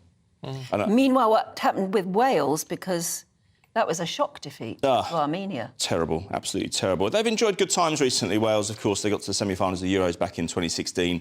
There was a lot of feeling at the time that they were carried by Gareth Bale, and to a lesser degree, Aaron Ramsey was playing for Arsenal at the time, had an excellent career. But they've not got those players anymore. Gareth Bale retired fairly recently and he spends most of his time on the golf course these days. They were leading quite early yesterday at home to Armenia, who are ranked 71 places below Wales in the world rankings. They would have been expected to see that through. Wales had also made an encouraging start in the qualifiers as well. They got 4 points from 2 games. They're in a good position. It's not like this has set the tone for their entire campaign. This is one where they'd have expected to get 3 points. And they were 1-0 up pretty early, but to concede 4 goals against a team with no pedigree, really, at international level. I mean, the most famous player they probably had 20 years ago, Yuri Djorkaeff, eventually declared for France. He didn't even play for Armenia. So that's a huge shock. And to concede 4 at home and to be 4-1 down, or no, 3, they were 3-1 down and then 4-2 down late on. Robert Page said afterwards, the Wales manager, maybe it's the kick up the backside that we need. But it's a shock. Well, 4 goals, I think there's more than just a kick up the backside. I think it's very worrying. Armenia will be happy though, won't they? Oh, they'll be delighted. Yeah, absolutely, yeah. They'll be delighted. Talk about a shock. Shock for Manchester City fans. Yeah, well, the video was taken. This is Erling Haaland, their star striker. I think we've got the video. I'm not actually sure, but yeah, there we are. So he appears to. So wearing his pyjamas, what looks like his pyjamas. He steps onto the ice cream van and starts serving himself, and he serves another few fans as well. So some ice cream, and you can see him going to the Mr. Whippy and doing the whole thing. I should be probably working on the ice cream van. I'd love to. Have you ever done that? No, I'd love to have a go. Why is it? That's fascinating. Try and get a machine in and see if we can be taught how to do it. We had an ice cream guy in last year, actually, on Patrick Christie's show. What, with a whippy? Yeah. It was good. Really? Yeah, it was good. He was talking about, because the story was there was an ice cream shortage at the time. Yes. And I said that's a great story. It's a hell of a scoop. Oh, oh dear. But there's something fascinating about Mr. Whippy, isn't there? And just the Getting it dead right. I'd have to make a massive tall one. Yeah. Well, it's difficult. Try, type 1 I think diabetic. it's more difficult than it looks. Type 1 diabetic is difficult. I do like the double flake. You see. Oh, you like a double flake? Yeah, I do. Yeah. What do you call them? Because obviously it's not... bunny's ears. Yeah, but you can't ask for a bunny's ears. That's what they called it. That's what they called it. In one in Bromley. In fact, there's a Bromley Fairground this afternoon, which I'm going to go to because I'm a pillar of the local community. Obviously. And they'll be serving bunny's ears off the. Oh, I know what I wanted to ask you, because we've been talking a lot about drought and water shortages, hosepipe bans, and whether you should let your grass go brown. How do they water football pitches? I think we discussed this before. I think you may remember me saying that new modern pitches, certainly in the last 15 years or so, are made of deso. The technology is called deso. About 2/3 of it are actually plastic. Right. So you don't. I remember being with the partner of Mark Prince, OBE, former boxer, and we were doing some work around the Kyan Prince murder, which happened in 2006. But we went there for commemorative purposes a couple of years ago, and she was standing on the pitch, and she said, "How do they keep the pitch so nice all year round?" And I said, "Look, bend down and pick up 6 blades of grass." She picked up 2, which were actually real, she could hold in her hands. The other ones couldn't be picked out because they're woven into the thread, so it stops tearing up. If you look at football footage from November, autumn time, winter time, from maybe prior to probably 2009, you'll see pitches cutting up. But the Deso technology means it is a carpet all year round, and it helps with how football looks. You know, it makes you can light up the pitch a little bit better. It looks a bit more high octane to the viewer, and it's for broadcasting purposes as well. It looks really but that's how they do it. And Deso is, I mean, plastic was outlawed almost. Like, you know, it was looked down upon back in the 80s when QPR had a plastic pitch, and now all these years later, plastic is used to maintain the fabric and to keep it looking like a carpet. Oh, there you go. You learn something new every day, eh? And I'm no Percy Thrower. But... No. Percy Thrower. Love it. That's a name from the paper, isn't it? Look, don't go anywhere. All the stories from the papers heading your way very, very shortly.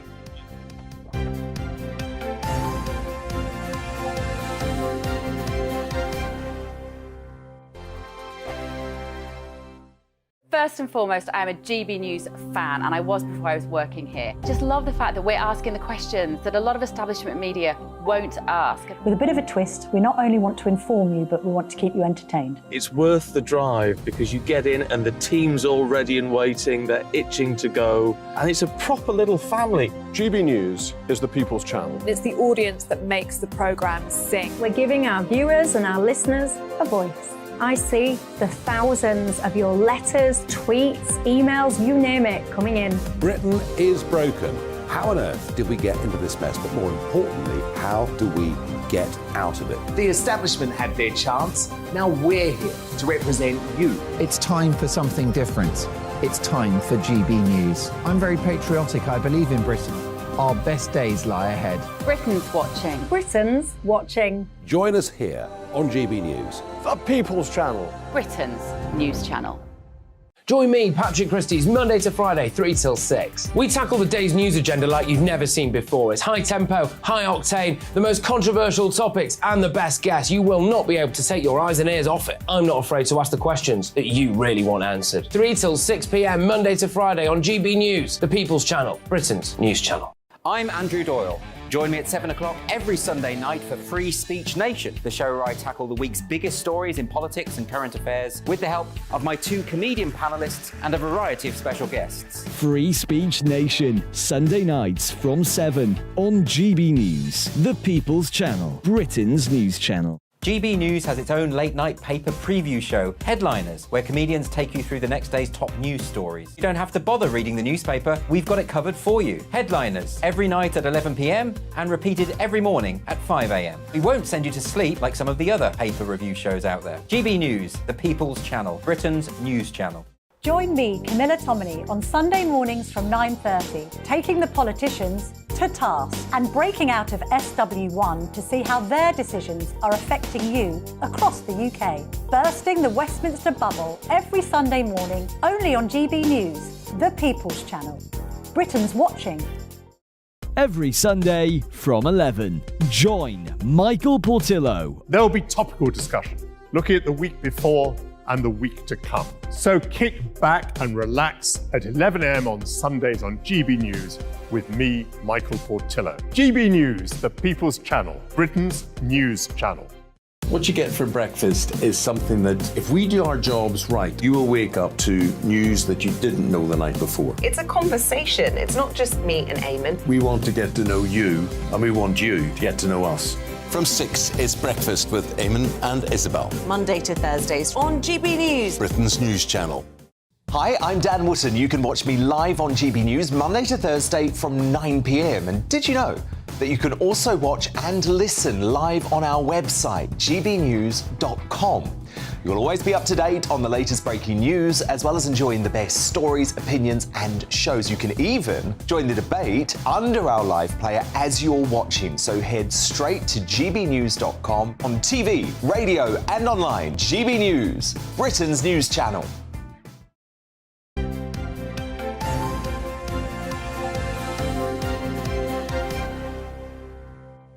It is 8:38. Very good morning to you. This is Breakfast with Stephen and Anne. And time to go through the papers. Time to go through the papers now. Joining us, assistant editor at The Spectator, Cindy Yu, alongside writer and podcaster Lewis Oakley. Hello and welcome back. Let's get right down to it, Lewis, with more strikes in the offing. Yes, more strikes are coming, this time Avanti and LNER. So this is action for next month, 2nd of July, and this is over sick pay changes and adherence to agreed procedures. I'm quite conflicted. This is Avanti then, Avanti West Coast. Avanti, yeah. I think that the problem with this is it's a shame for people to not have pay rises, right? Like, you know, people deserve pay rises, but we're in this situation where we can't do it because of inflation. So it's one of those ones where it's like, yes, you're right, but you still can't have it. Being right is not enough. And I think what we have to think about as well, I do think these train strikes are slightly losing their power. I remember, you know, those kind of train strikes pre-COVID, and it would cause absolute chaos. Now, because of working from home, people can, you know, say, well, I'll just work from home then, which is why I think they've kind of shifted a bit to the weekends and, you know, they do the FA Cup finals and that kind of thing. So it remains to be seen how this will ever come to a conclusion, Well, have really. they achieved anything yet?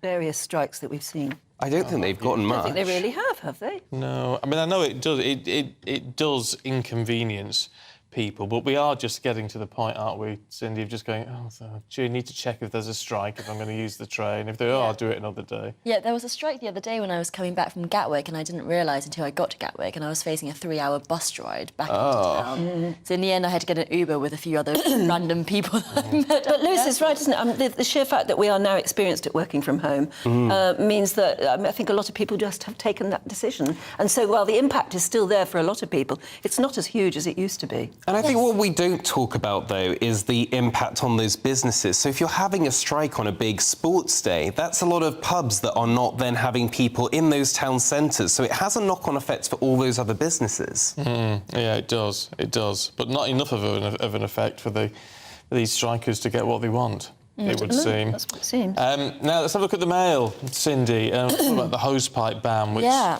But what, about 1 million people affected by this brought in yesterday? Yes, exactly. South East Water was the first water utilities company to put this ban on, even though summer hasn't even officially started yet, according to the calendar. Of course, we have been going through very, very hot weather recently. But the question is, you know, if they can't deal with hot weather for a few weeks, and what happens in the rest of summer? And this comes as a number of other water companies have also put warnings out and say we might be seeing more hosepipe bans. But I was doing a bit of Googling in the green room, actually, and I found out that actually in England and Wales, around 55 litres of water per person per day is leaked. 55 litres per person per day in England and Wales. So that's horrific. That's horrific. So, you know, there's a lot of water there. There's enough water for everyone, but the infrastructure's just not good enough, and there needs to be investment on that. Alternatively, Tim Farron, the former leader of the Liberal Democrats, said, you know, if you're going to put a hosepipe ban on, then people shouldn't have to pay for their full price of water. You know, we should be able to get discounts if you're not able to use as much water as you normally would. The water system and the infrastructure and everything is complete rubbish, isn't it? Clearly, Totally it's not doing its job. Yes, yeah. Yeah. I mean, and then what they do, the water companies, and they have in this case, is they sort of turn around and almost blame the consumer. Yes. And say the responsibility is all on us to, you know, get water butts in the garden and let our grass go brown and everything. But actually, maybe so what are we paying remind for? them exactly that it is their job to maintain the infrastructure. Exactly. So I think a discount system would be very interesting to explore, you know, for these affected in Kent and Sussex. You know, they should just get some kind of, you know, remuneration back into their accounts. I'm surprised that's coming from Tim Farron. It doesn't sound like a very Lib Dem policy, does it? Yeah. I'm not sure where Tim Farron is politically these days, you know, I mean, he... Well, on the back. I saw him at PMQs, actually, sat quietly tucked away on the back benches. I know, I keep getting PR emails from his PR saying he can talk about ethics and religion in politics. Oh, that's really cool. Maybe he lives in the area that's just had the hosepipe ban. No, he doesn't. No, he's up in the lakes. Oh, is he? Oh. Yeah, he's up near Kendal, where it's... Well, the weather has been nice, but it's wetter than most places. Yeah. So, and actually, he was right in the middle of all the floods, you know, sort of 4 or 5 years ago. That whole area around him was totally flooded. Well, that'll have increased his interest in the water infrastructure around there. Meanwhile, Lewis, this is a fascinating one. The Royal College of Surgeons have decided to stop their opposition to assisted dying. Yeah, they have. So they're now joining the British Medical Association and Royal College of Physicians in adapting a neutral stance on it, which I think is the right move. I think that in this country, we really don't talk about dying a lot, and we kind of all want to live forever. But actually, there does come a point, and I've experienced it myself with people, where it's cruel, and people should have that option. A lot of people will just go abroad for it, and I think it's about saying about quality of life and about kind of having that line in the sand. I've always loved, if anyone remembers Joan Rivers, the rumour is that she had something written into her kind of wishes that if they couldn't guarantee that she could do an hour and a half of stand-up a night, then don't resuscitate. And I think that we have to have that attitude of we have to have that attitude of life is precious, but it is about quality over quantity. And I've had this conversation with my other half of I don't want to be a burden. I don't want the kids to have to come and look after me if we're in a state. We, hopefully, ordinary mortals, hardly ever have to contemplate that sort of decision. But doctors face this all the time. Yeah. And it must be seriously upsetting for them professionally to be caught in the middle of an assisted dying dispute. And you've got doctors who, for example, know that their patient is not going to last long, but their patient or their patient's family is saying, whatever you can do, just make their life longer. But the doctor knows that actually this comes at a huge cost quality of life because that essentially what kind of life they do have with medical assistance is not. So they're not voting to support assisted dying, but they're just merely they're neutral. So they've been opposed to it since 2014, and now they're changing. I think they had a vote of their members, and it was sort of 72% said, let's just go neutral on this. It's very interesting. It is interesting. There's got to be with anything with assisted dying, there's got to be safeguards, lots of safeguards built in. But it's surely we can make a decision about the end of our lives. When it comes to that. There has to be a way to make it possible, doesn't there? There's been plenty of doctors over the years that given a slightly too large dose of morphine to someone who's really, really struggling and all the rest of it. I mean, it's happened. We know it's happened, and it's been a blessing in a lot of cases. Well, hopefully in all of those cases, there's got to be. And I think Lewis is right about quality of life. Hospice care is really interesting as well. How can you make those who don't have long left, instead of thinking, how can I prolong my life, but how can I be comfortable and happy in my remaining days to see my family, see my friends as best as I can, rather than saying, I want another 5 years or whatever it is. It's interesting that this shows that there is a change in a very slow, which is probably right, a slow change of attitude. I think there needs to be, because I think it's all good to ignore this until you're sort of in it. But as kind of I have seen people, I won't go into personal stories, but I've seen it where it's now you're in a really awful situation where this option would have been not desirable. No one wants it, but the least worst option. Yeah. No, it's one of those things, you've got to think about it years in advance. You've got to start planning for it now. Stay with us, you two, because we might have time to come back and have another chat with you. But in the meantime, we just want to talk about energy costs, because they're remaining stubbornly high, even though they've fallen from last year's peak a little bit. Labour, though, says the government aren't doing enough. They want to reverse the ban on onshore wind and make the UK a world-leading clean energy superpower by 2030. Let's talk to Labour's Chief Secretary to the Treasury, Pat McFadden. Good to see you, as always. How would you do this? How would you turn the tide?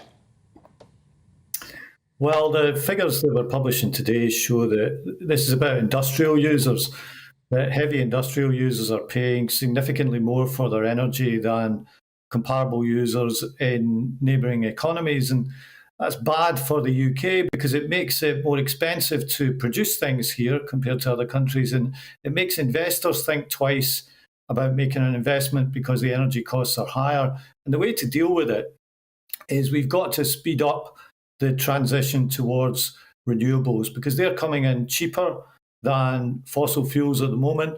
They are less prone to geopolitical things like Russia's invasion of Ukraine, which caused such a huge increase in energy prices over the past couple of years. So we've got to press forward with this. It's a transition that's coming anyway, but we're not going fast enough on it. Would you get over the NIMBYism part of people who just oppose onshore anyway? They don't want it anywhere near them. They reckon it would ruin the countryside and all of those negative arguments. How do you get round that? It's a big issue that's not just in this country, but in other countries as well. Even in a country as large as the United States, when we've discussed what's happening there on the energy transition, where they're doing a lot, even in a country as big as that, the issue of planning, or what they call permitting, is a really big issue. How do you get over the delays? Right now, energy producers tell us it can take them maybe a year to build a wind farm, but 5 to 10 years to get it connected to the grid. Some of that's planning, some of it's also capacity in the grid. So you need to deal with all of these things. It's not just a matter of building the renewable energy, it's also a matter of dealing with the planning and dealing with the capacity issues in the grid. Otherwise, this is going to take far too long. Fascinating about Labour's outlook on this is, I mean, in what you've released today, you're calling it the Conservatives' failure on energy security. But you've been criticised for not having energy security plans yourself. I mean, even the GMB have attacked Labour because of your ban, your pledge to block all new domestic and oil and gas developments. And plus, your big green prosperity plan has been, if not ditched, pushed back at least 5 years. I mean, so where is the energy security scheme with this? Well, in terms of oil and gas, we're in a transition. It's not a full stop, it's a transition. And we'll need oil and gas for many years to come, and including oil and gas in the North Sea. But the focus for the future for us will be on renewables. And that's why we're talking today about onshore wind and the kind of things that we need to do to move away, not overnight, but over a period of time, from our reliance on oil and gas. And in terms of our plan, what we're making clear, and anybody looking around at the economy should appreciate this, that our plan will be ambitious, but it will also be responsible. And so we've got to do this in line with our fiscal rules, and we've got to do this in a way that puts financial stability as the first priority for the Labour government. We don't have financial stability at the moment. That's why mortgage rates have been going through the roof. We're not going to make the same mistakes as the Tories. We're going to do things in a stable and responsible way. And that's what's behind the change that my colleague Rachel Reeves announced about a week ago. The other thing to consider here in this energy transition, which is important, is it's not just about what the state does. Every investor that we speak to says there's a lot of enthusiasm for investing in the energy transition, but people need to know there's a plan there. So this is about what the private sector can do as well. And I think if we get the right plan in place, we can unleash a lot of private sector investment alongside whatever the government does to speed up the energy transition that we need. Good. Thanks very much indeed for joining us. Oh, no, do you want to? No, I was just going to say, how shocked, devastated are you at Boris Johnson's new column and his cheese and chorizo raids on the fridge at midnight? Do you know, I haven't read it, and that might be the case for quite a long time. Oh, well, come on, though, you've seen the headlines. You must have expected something a bit more explosive. Well, I mean, I'm not too fussed what he writes. I think the fear over his columns is probably greater in Number 10, because there's obviously been a massive falling out between Rishi Sunak and Boris Johnson. And that division is just stopping the government from taking care of the kind of problems that we've been discussing earlier in the interview. And I don't think they can sort themselves out anymore. I think the only way that they can sort themselves out is for a period in opposition. OK, well, yeah, no surprise there. Pat McFadden, good to see you. Thanks very much indeed. Appreciate that. I'm just going to ask Cindy Yu from The Spectator. What do you make of that? Interesting, really interesting policy from Labour here. I think Labour is setting itself out as against NIMBYism and, as you point out, not just on energy, on onshore wind, but on housing as well. If you remember that recent announcement that Labour would build more houses. Both of these are issues that Rishi Sunak personally would like to do more of, but he cannot face down his party on that. So if Labour is now saying we're the party that builds houses, we're the party that builds onshore wind, even if, no new oil fields, I think that's a very interesting move from Labour to be strategising that way. How does it all work against the green prosperity? I know they're all saying, well, we've got to be economic sensible. Barry Gardner said to me on Wednesday, it's ridiculous to scrap this. This would generate economic stability. The New Deal, the Green New Deal. Yes, rather than having to wait for it. There's £28 billion that is unaccounted for, and you'd have thought that they costed it before they announced it. But, it's a lot of money. It's a lot of money. Yeah, it certainly will be. Interesting stuff. Look, Cindy, Lewis, thank you. We won't see you later on. That's it for this morning, isn't it? But thank you very much indeed. Thanks for having us. This is Britain's News Channel. More to come on all the top stories, including Boris's new job and his fascinating read on how to lose weight. It's interesting. First of all, let's go check on your weather. Hello there, very good morning to you. I'm Jonathan Vautry here with your GB News weather forecast provided by the Met Office.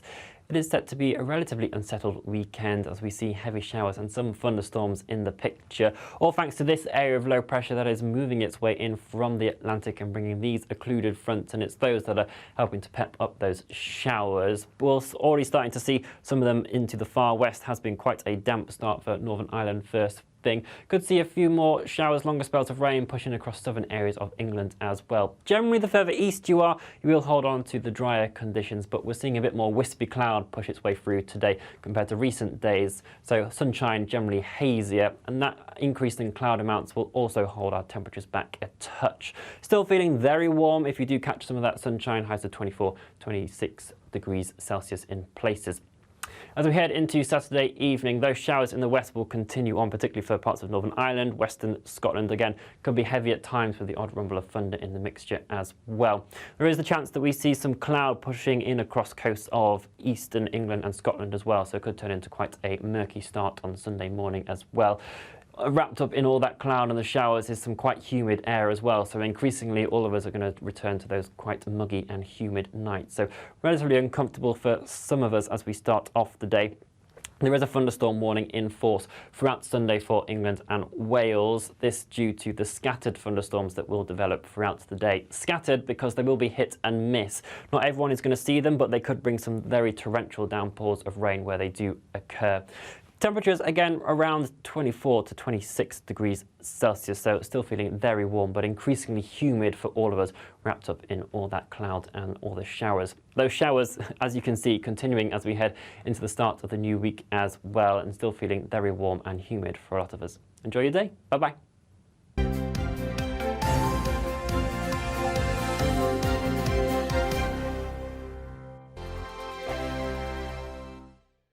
Like all families, we have arguments every now and then, but actually we agree on what the mission of GB News is, and that's the most fundamentally important thing. GB News provides the kind of platform that lets all voices be heard. We don't hold back. We're free to say what we really think. Just because some people who live in a tiny little Westminster bubble think that their particular story is important, that's not the most important story for me. And often they will be difficult stories, stories that you won't find on the establishment media. Because what people think in the north of England may be very different to what they're thinking in the home counties. We're going to carry on telling the world what life is really like for households up and down the UK. We love to be in your car, in your kitchen as you're having your breakfast. Whatever you're doing, you are part of the show. If it matters to you, it matters to us. Britain's watching. Britain's watching. Britain's watching. We're proud to be GB News, the People's Channel. Britain's news channel. Monday to Thursday, 9 p.m. till 11 p.m. Join me, Dan Wootton. I'll bring you the sharpest takes and hottest debates. Do you not believe in prison? I don't believe in prison. I'm completely stunned. I guarantee you there'll be no spin, no bias, no censorship. I actually was personally quite offended by it. And no reason to go to bed. So I guess they've always been quite woke. That's Dan Wootton tonight on TV, radio and online. Monday to Thursday from 9 p.m. till 11 p.m. on GB News. The People's Channel. Britain's news channel. Nightmare commute. Kick it up a gear with me, Patrick Christie's, at drive time, 3 till 6 p.m, Monday to Friday on GB News Radio. You can listen online and on DAB+, on the smart speaker app and on the GB News app. And if you've got an Alexa, all you have to say is, Alexa, play GB News. We're also on TuneIn and the Radio Player apps. From the school run to rush hour, get revved up with me, Patrick Christys, on GB News and GB News Radio. So Jubes and Kerr, we tackle the issues of the day with real, robust debate, both sides of the fence, battling it out with me in the middle with my forthright opinions and views. And often really interesting things happen because you start with a position and then by the end of the debate you find actually, well, I might not have thought about that one. What we need in this country is 2 new political parties. You should maybe think about doing a 2024 calendar. I'm Michelle Dewberry and I'm keeping you company right through until 7 o'clock this evening. GB News, the People's Channel, Britain's watching. Westminster is going around in ever-decreasing circles, followed by the media. Britain is broken.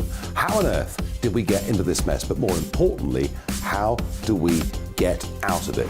Join me at 7 p.m, Mondays to Thursdays on Farage, here on GB News. We will have open, rational debate. We've got to work out how Britain moves forward from this. Join us here on GB News, the People's Channel. Britain is watching. You've probably seen politicians interviewed 1,000 times, but we do it differently. We find out who they really are, we don't shout, we chat, and hopefully we bring a bit of light, not just heat. Did you know Kate Moss? Apparently. Do you have a pair of jeans or a pair of jeans? No, of course I don't. What would I do with them? My friends are like, oh my God, what's she doing now? Join me every Sunday at 6 for Gloria Meets, only on GB News, the People's Channel, Britain's news channel.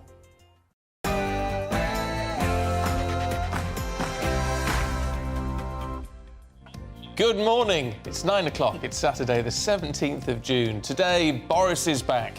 The former Prime Minister's first newspaper column is turning heads, but perhaps not for the reasons you'd think. Meanwhile, police charge a man with 3 counts of murder over the knife and van attacks in Nottingham. A historic Trooping the Colour takes place today. It's the King's first as sovereign, and he'll be taking part on horseback. But is the warm weather going to cause a few problems? And as always, we'll bring you the latest weather update. Low pressure is taking control of our weather as we head into the weekend. Join me for the full GB News weather forecast a bit later on. Morning to you. I'm Stephen Dixon. And I'm Anne Diamond, and this is Breakfast on GB News.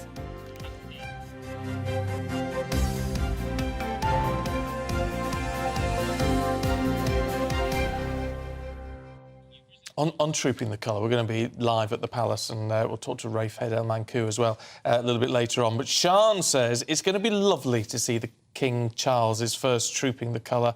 Always protect the colours. Yeah, it's right. I mean, I know it's one of our bits of history, of tradition. Oh, yeah. Very important history. And it'd be nice, though, I mean, it is the first time since 1986 that the Sovereign is going to be on horseback for the ceremony. But as Cameron was telling us, it's the first time ever, apparently, that the Sovereign will ride on horseback down the Mall towards it. But didn't the Queen always used to do that? No, I didn't think she went down. She didn't go down the Mall. She sort of got on the hoss when she got there, sort of thing. Did she? Oh, it's a security thing, isn't Well, it? maybe, yes. Well, yes, because there was a security incident when she was on horseback. But I was just thinking, I mean, King Charles is 74. And I know he's used to riding, although I don't know whether he does it for leisure, does he? I don't know. You never see him on horseback like you used to see the Queen on horseback. But I just wonder, at 74, you know, sitting on horseback, whether he's thinking, oh, this is going to be a tough day on my back and all the rest of it, or whether that's what you do when you're Prince of Wales and then King. I bet he has a nicer saddle than all those soldiers, because their saddles are basically wooden with a very light, you know, with a blanket over. Yeah. They're wood. They're horrific, apparently. I bet his is a nice padded leather one. Well, I would hope so, but I'm surprised the soldiers are basic saddle. Yeah. It's awful. It's awful. It's really hard, because it's what my husband used to do. I'm looking forward to the fly past. The fly past. Because we were denied that at the coronation, weren't we, because of the weather. We just got a very small fly past, although it was good. I like to see a big fly past. There's something about a fly past, isn't there? I don't know why. We see planes all the brilliant, time, isn't but I suppose it's because they're lower and you get that real sense of what's going on. And really I guess there'll be a line-up on the balcony afterwards. Yes. Yeah. It's an official birthday parade, isn't it? Yeah, I noticed behind Cameron you could see all the what do they call it? Not the bunting. festooning. The festooning, yeah, yes. whatever it's called, festoons. Yes, that's all out on all the balcony. along the balcony, ready. yeah. And So that will that'll be nice. lovely. Yeah. That'll be nice. It's nice to have another royal moment, isn't it? Oh, actually, yes. It's uplifting. When the rest of the news is so grotty sometimes, it's just, there's something about it that lifts the spirit. And I know there'll be probably many people watching now who feel themselves anti-monarchist, but actually agreed, a lot of people agreed, saying, I don't really agree with the monarchy, but the coronation was cool. It was sort of important, and it gives us something to crow about, and it brings lots of tourists in, and it does put a smile on your face. It does. You need a smile on your face. We've put a smile on somebody's face this morning. We did? Yeah, Maureen. And this is, Jim, we sometimes get messages like this, Maureen, and it's what we're all about, so it makes me smile. She says, good to see you both. I love you both. You feel like family to me. Oh, that's lovely. Thank you. Thank you, Maureen. I mean, and that's, you know, it's what we want to be. We want to be your other bits of family. And especially at weekends, I think, when you're not rushing out to go to work, hopefully, and you're looking forward to the day, and you can be a bit more leisurely about the way you watch us, maybe stay in bed for a bit longer and watch us in bed. I love the fact I get stopped more in the street now than I ever did working elsewhere for 20-odd years, because people feel they can come and actually talk to you now. I got stopped this last week when I was doing a bit of shopping for some birthday presents. This lovely couple from Tame, hello, if you're watching this morning, and we had a good chinwag of 10 minutes about politics, about Boris, about all sorts of things. It was great. It was really nice. I really enjoyed it. It's interesting as well that the data, because nowadays television companies get a lot of data on who's watching at any particular time. Not who individually, don't worry, but you know, where you're watching from and how many people are watching at any particular time. And I think everybody's quite surprised here to find that you're watching us, which is lovely, but you're watching us for quite a long time. Yes. You're keeping the telly on with us chattering away in the background, presumably, for quite a long time, which in our business is taken as a huge compliment. So yeah, because a lot of these places, like the watch time is often like 4 minutes, 5 minutes, and for us it's something like 40 minutes. Also, I mean, don't quote me directly, but it is. I mean, it's hugely different, which is it is lovely. It's really lovely. So hopefully we are doing something right, which is nice. I think so. Well, we try. Now, we're trying to figure out what's next. So when we figure out what's next, we'll try and do that right as well. Yes, we will. In the meantime, I'll wait for someone ready to tell us. That's just Lindsay has said, good morning. Have been meaning to write all week saying happy birthday, GB News. Thanks for 2 wonderful years. We've been with you since day one. Keep up the good work. Don't know what we'd do without you. When is the official birthday? It was last week. Oh, I didn't know that. Yeah. Gosh, that's brilliant. It was Tuesday. Oh, that's lovely. Tuesday, 2 years since we started. Well, we've not been here 2 years. No, we haven't. But, no, 18 months, though. We've been here 18 months. It just shows it's not an easy job starting up a new television station. No, you've done it before, haven't you? I have, and there are many instances that feel very similar. Really? Yeah. People making up their minds what they think you're about before they've actually watched. Oh, you get a lot of that. I don't know. We get a lot of that too. Yeah. But, you know what we're all about. But there you go. Anyway, now we are going to talk about Trooping the Colour, because it's happening today, very shortly, actually, in about an hour. You know, and it is just that lovely little bit of history, of tradition, all these wonderful things. Cameron Walker is down at the Palace for us this morning. What have we got in store, Cameron? Hi, Stephen. Well, in the last hour, the crowds have grown quite significantly. Clearly, they are very much hoping to catch a glimpse of members of the royal family marching in procession, or riding, I should say, from Buckingham Palace down the Mall to Horse Guards Parade for the first King's birthday parade in 70 years. Now, I have to apologise slightly, I'm afraid, because last hour I said it was the first time that a serving monarch had ridden on a horse to Horse Guards. I actually meant since 1986, which was the last time that Queen Elizabeth II rode down the Mall on her beloved Burmese. So this is the first time that the King Charles, since 1986, will be riding down the Mall.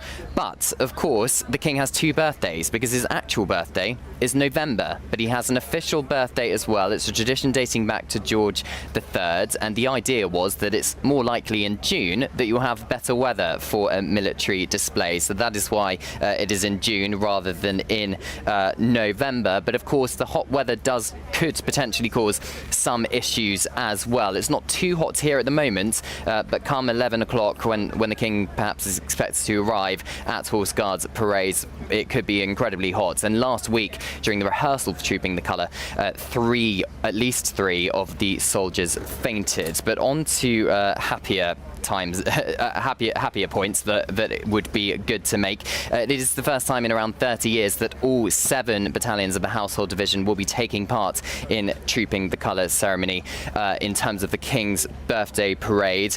The King will ride down the Mall accompanied by other members of the royal family, notably the Prince of Wales, the Princess Royal and the Duke of Edinburgh. They will be all riding on horses together.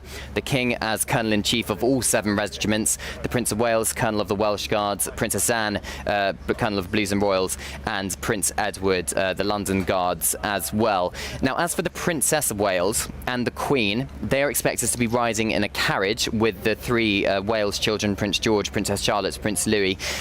Those 2, the Queen, Princess of Wales, not expected to wear military uniform, despite the fact the Queen is now Colonel of the Grenadier Guards, the Princess of Wales is now Colonel of the Irish Guards, but they are expected, according to the Telegraph, to wear regimental brooches for the first time. Now, when they arrive at Horse Guards, the King will be greeted by a royal salute, as is tradition. He will then inspect the troops who have been formed up on Horse Guards, and he's expected to be very thorough. He is the guy with the most experience, I think, of Trooping the Colour ceremonies. He was Colonel of the Welsh Guards for more than 50 years, and if there is any little hair out of line, he will be afterwards telling the Major General, I am told. And the Major General is Christopher Geeker, and it is the last time that he will be heading up Trooping the Colour. Now, it is the Welsh Guards' turn to troop their colour here, and as I said just a little bit earlier, it is a battalion that's very close to the King's heart. He was, of course, the Colonel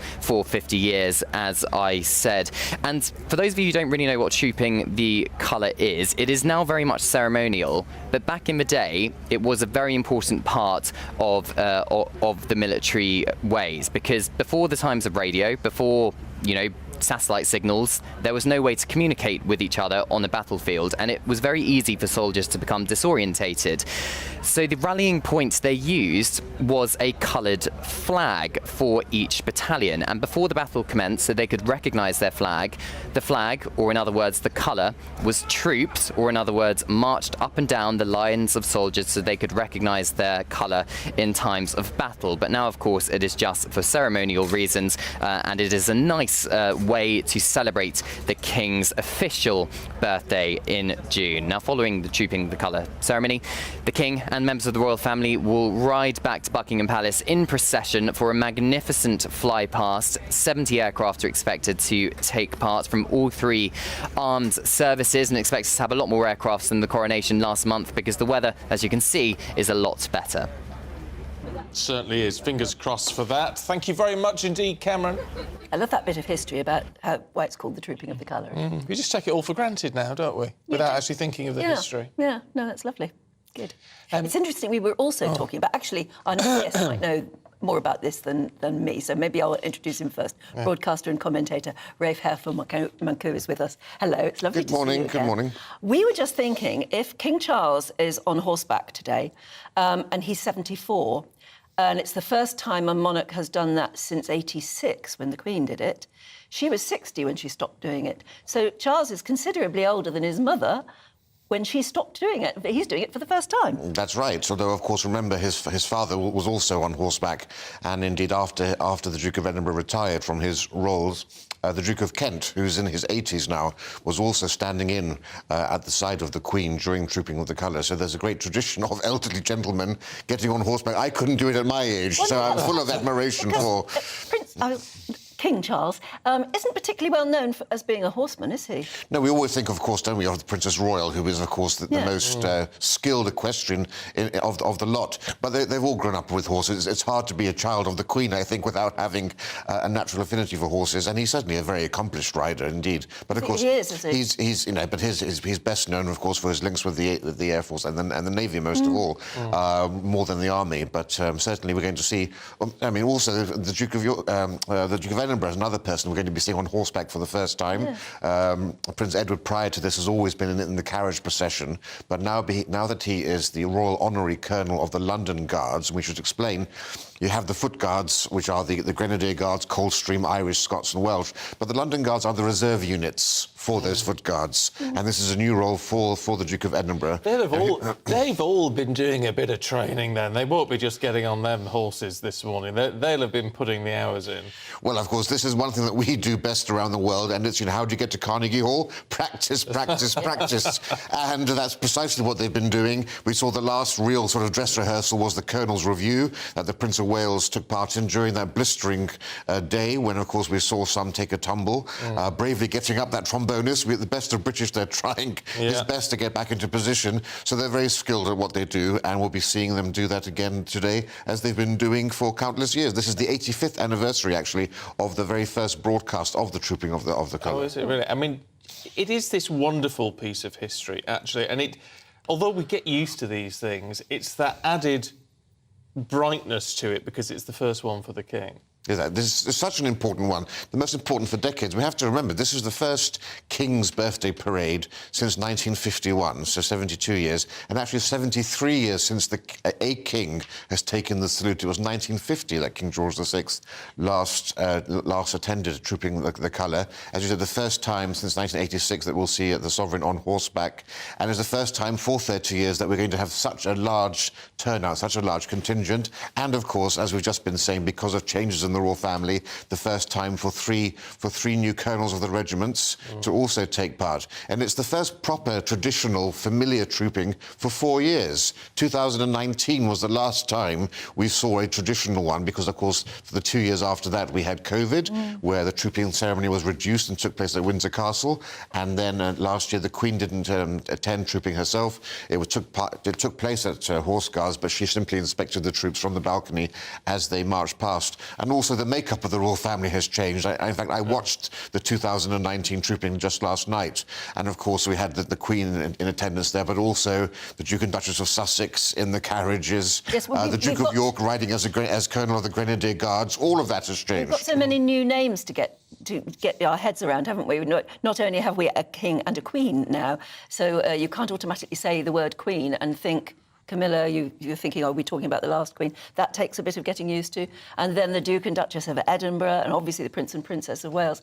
It's a reminder, isn't it, that another chapter has been turned. That's right. That's the continuity of monarchy. It always evolves, but even seasoned veteran royal commentators like myself still get tongue-tied over things such as the new Duke and Duchess of Edinburgh, for example.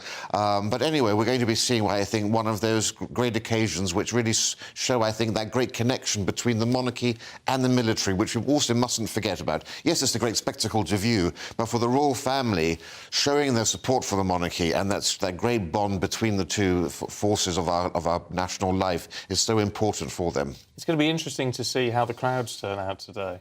I think we can expect, on a glorious day like this, we can expect bumper crowds, particularly because it's been so long since we've been able to see something like this. Plus, of course, we have that great coronation fly past happening finally. So, as you know, a couple of months later, it was such a great shame that they were all in the air waiting to fly, and at the last moment, they had to turn back and go back to the 15 different points around the country from which they had taken off. We're going to see that, and it's going to include the new royal jet, the fastest royal jet in history. The Envoy 4, so that's something to look out for. And also, of course, what makes it royal? It transports the royal family. It's their private jet, and it's the Rolls-Royce Corniche, if I can say, of royal jets. And we'll also, of course, have the very same plane that carried Her late Majesty to London as well. So a symbolic and important fly past for many, many reasons, as well as the Hercules making its last great flight now as it's being put out to pasture, if I can say. Yeah. Oh, lovely. Well, it's going to be something to watch. It's going to be a sight. Yes, it will. Rafe, thank you very much indeed. Oh, no, that's quite something. I'm looking forward to that, actually. Well, I'm really looking forward to that. It'll be lovely. It really will. It'll be a spectacular day because of the sunshine always makes it so good. I thought you were going to say splendiferous. I was going to say something like that, yeah. Oh, funny. I don't even know where that comes from now. No, me either. Now, we've both got frogs in our throats this morning, so let's move on quickly to the former Prime Minister, Boris Johnson. He's not going quietly. He's broken ministerial rules, technically, by only informing the appointments watchdog of his new job, which is as a Daily Mail columnist, half an hour before it was publicly announced. This is how he announced his new role. It's going to be completely unexpurgated stuff. I may even have to cover politics, but I'll obviously try to do that as little as possible, unless I absolutely have to. I'm much looking forward to making my first contribution to those illustrious pages on Saturday. So what's his unexpurgated stuff all about? No, it's just absolutely amazing. What is it all about? That's what we're all wondering, because it turned out to be not what we thought at all. It's not about politics. It's basically about his struggles to lose weight and his thoughts on this new wonder drug, Ozempic, that he hoped would help him but hasn't done, but he hopes will help the nation beat its obesity problem. Yeah, away from that, though, there are now reports that Boris Johnson has called off his supporters, told his supporters to no longer oppose the Privileges Committee report that found he lied to MPs over Partygate. That's going to go, or should be going for a vote before the Commons on Monday. So why has all this happened? Well, earlier on, we spoke to legendary journalist, broadcaster and author Michael Crick. Deeply disappointing. I mean, there I was expecting a blistering attack on Rishi Sunak or, a devastating put-down of the members of the Privileges Committee, and instead of which we get stuff about eating cheese and this new wonder diet drug. Well, I'd be delighted if it works personally, but in Boris Johnson's case, it seems to have worked for a few weeks and then stopped working. It's a strange thing to start to have as your first column. I mean, he must be being paid vast sums for this column. Has there been a figure? I mean, it's got to be around. It's got to be 10,000. I mean, he was on 5,000 a column on the Telegraph. It's got to be at least twice that, I would have thought. Yes, it must be. I think. So look. So what do you think has driven this? This can't be planned. This can't have been what the Mail signed up for. Well, no, or maybe he just, I don't know, I just can't explain it. Let's hope he returns to politics next week, because otherwise the Mail aren't going to be getting their money's worth. Are they trying to keep the Appointments Committee happy or less agitated? I mean, have they had a nasty legal letter, do you think? I don't think so, no. I mean, the ACOBA, the Appointments, basically, it's to stop ministers being defence secretary, say, and then immediately going and working for an arms manufacturer. Yeah. Sometimes people... There was a time when people would do it within a matter of weeks. Well, it's now roughly 9 months since Boris Johnson left office. So, in fact, it's more than that, isn't it? Going to work for the Daily Mail is not quite the same as working for a company that might be able to profit from your inside knowledge of what's going on inside government.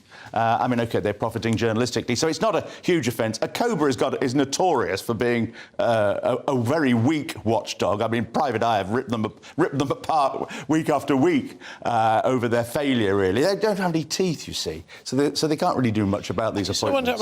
The fact the headline says this is a column the whole world's talking about. Well, we are today, but for all the wrong reasons. Well, we are, but I'm not sure people are going to be talking about it all day, are they? No, but I mean, does that mean? I mean, it's meant to be the big launch. You would expect a fiery piece, and if it comes, you get a damp squib. If it comes next week, they seem to have missed the trick. I know. I mean, it's. Maybe he wrote 2 columns as he famously did over Brexit, and maybe the political one was just too legally problematic. Hard to believe that, though, really, isn't it? I mean, when he used to write for the Telegraph, all his columns were about politics in one way or another. So we'll just have to wait. Yes, it is odd, isn't it? Very odd. Yeah. So what about this? Actually, it's the front page of the Express, funnily enough, isn't it? Boris telling his supporters, don't vote, it's all a farce, you don't have to back me. Well, I think... remember the vote on the Windsor Agreement earlier in the year, and the number of rebels there were on that. It was only about 20.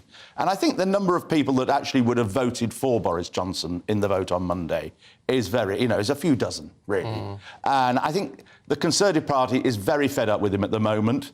The way in which he's prompted these two by-elections and due to be three, which could embarrass the party hugely. It's going to be a huge expense to the party. His personal attacks on Sunak.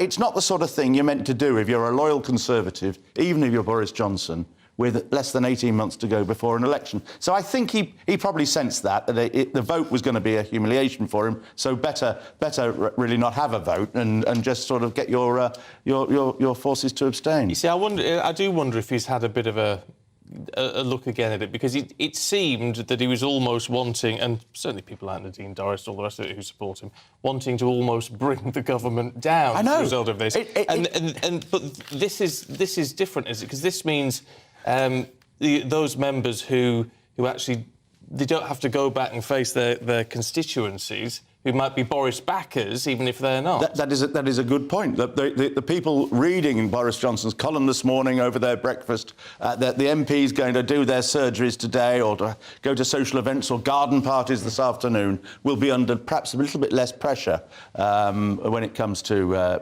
next week. But this is not the end of Boris Johnson. He's got at least probably 30 years of life left, but I suspect he's going to be a bit like your colleague Nigel Farage, in that he's going to be more of a commentator for the next 30 years than an actual player. I mean, in terms of getting back into the House of Commons, that's not going to happen between now and the general election, because Sunak will just say, well, you're not on the candidates list, you're blocked. You had a seat, you gave it up, you don't think you can't just do that and have a by-election and then expect to walk into another seat. And there you are. That was broadcaster, commentator, author Michael Crick talking to us earlier about the fact that Boris ain't going to go anywhere. He's always going to be around. Do you know, I'll still put money on him being Prime Minister again one day. Would you? I don't think so. Let us know what you think. Still to come, Spotify versus the Sussexes. We'll tell you more with Steph very shortly. This is GB News.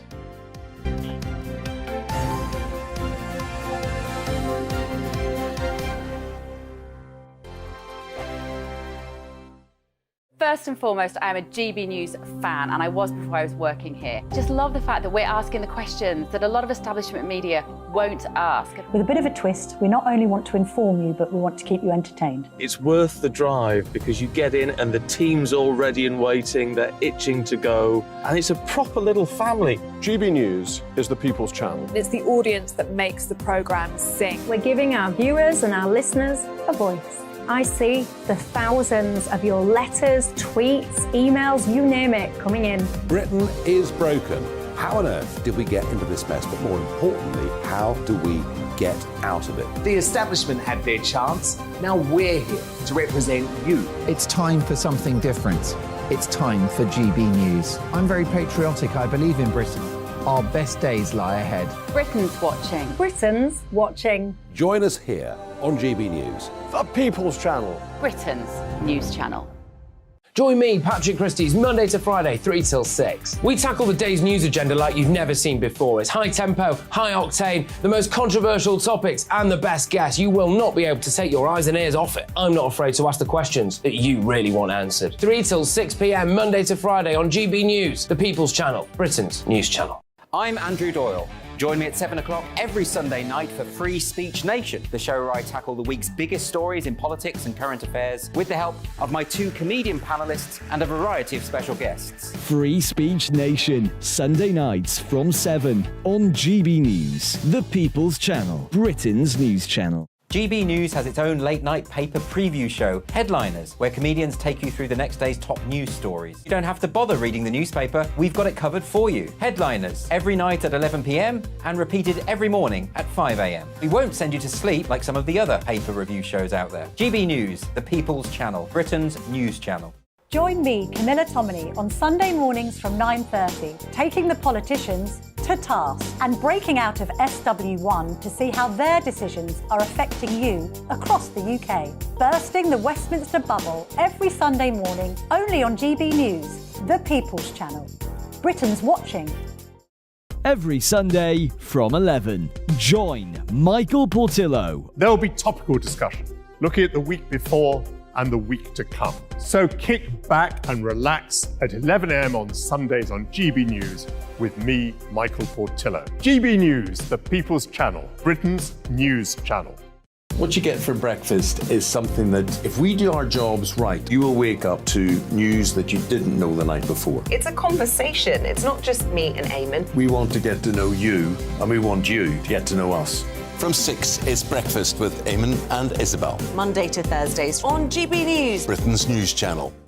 Hi, I'm Dan Wootton. You can watch me live on GB News Monday to Thursday from 9 p.m. And did you know that you can also watch and listen live on our website, gbnews.com. You'll always be up to date on the latest breaking news, as well as enjoying the best stories, opinions and shows. You can even join the debate under our live player as you're watching. So head straight to gbnews.com on TV, radio and online. GB News, Britain's news channel.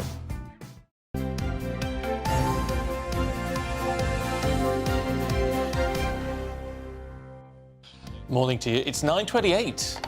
You're watching and listening to Breakfast with Stephen and Anne, and you can always get in touch, of course. Got to say, hosepipe bans. We talk about South East Water launching theirs, right? We've had so many messages from you who live in other areas, and you're already suffering a hosepipe ban. I didn't know this was happening. To be fair, Andrew, there's been a ban with South West Water for weeks now. Lorna says there's been a hosepipe ban in South Devon for quite some time. And Lynn says in Cornwall we've had a hosepipe ban for the last year. She's concerned about her dad, who's 86 and not very well, but his garden is his pride and joy, and he's not been able to grow his runner beans, strawberries, rhubarb, or the flowers he grows for my mum, who's also 86. Fed up with the ban. So it's been going. I didn't know that was happening. It's crazy, isn't it?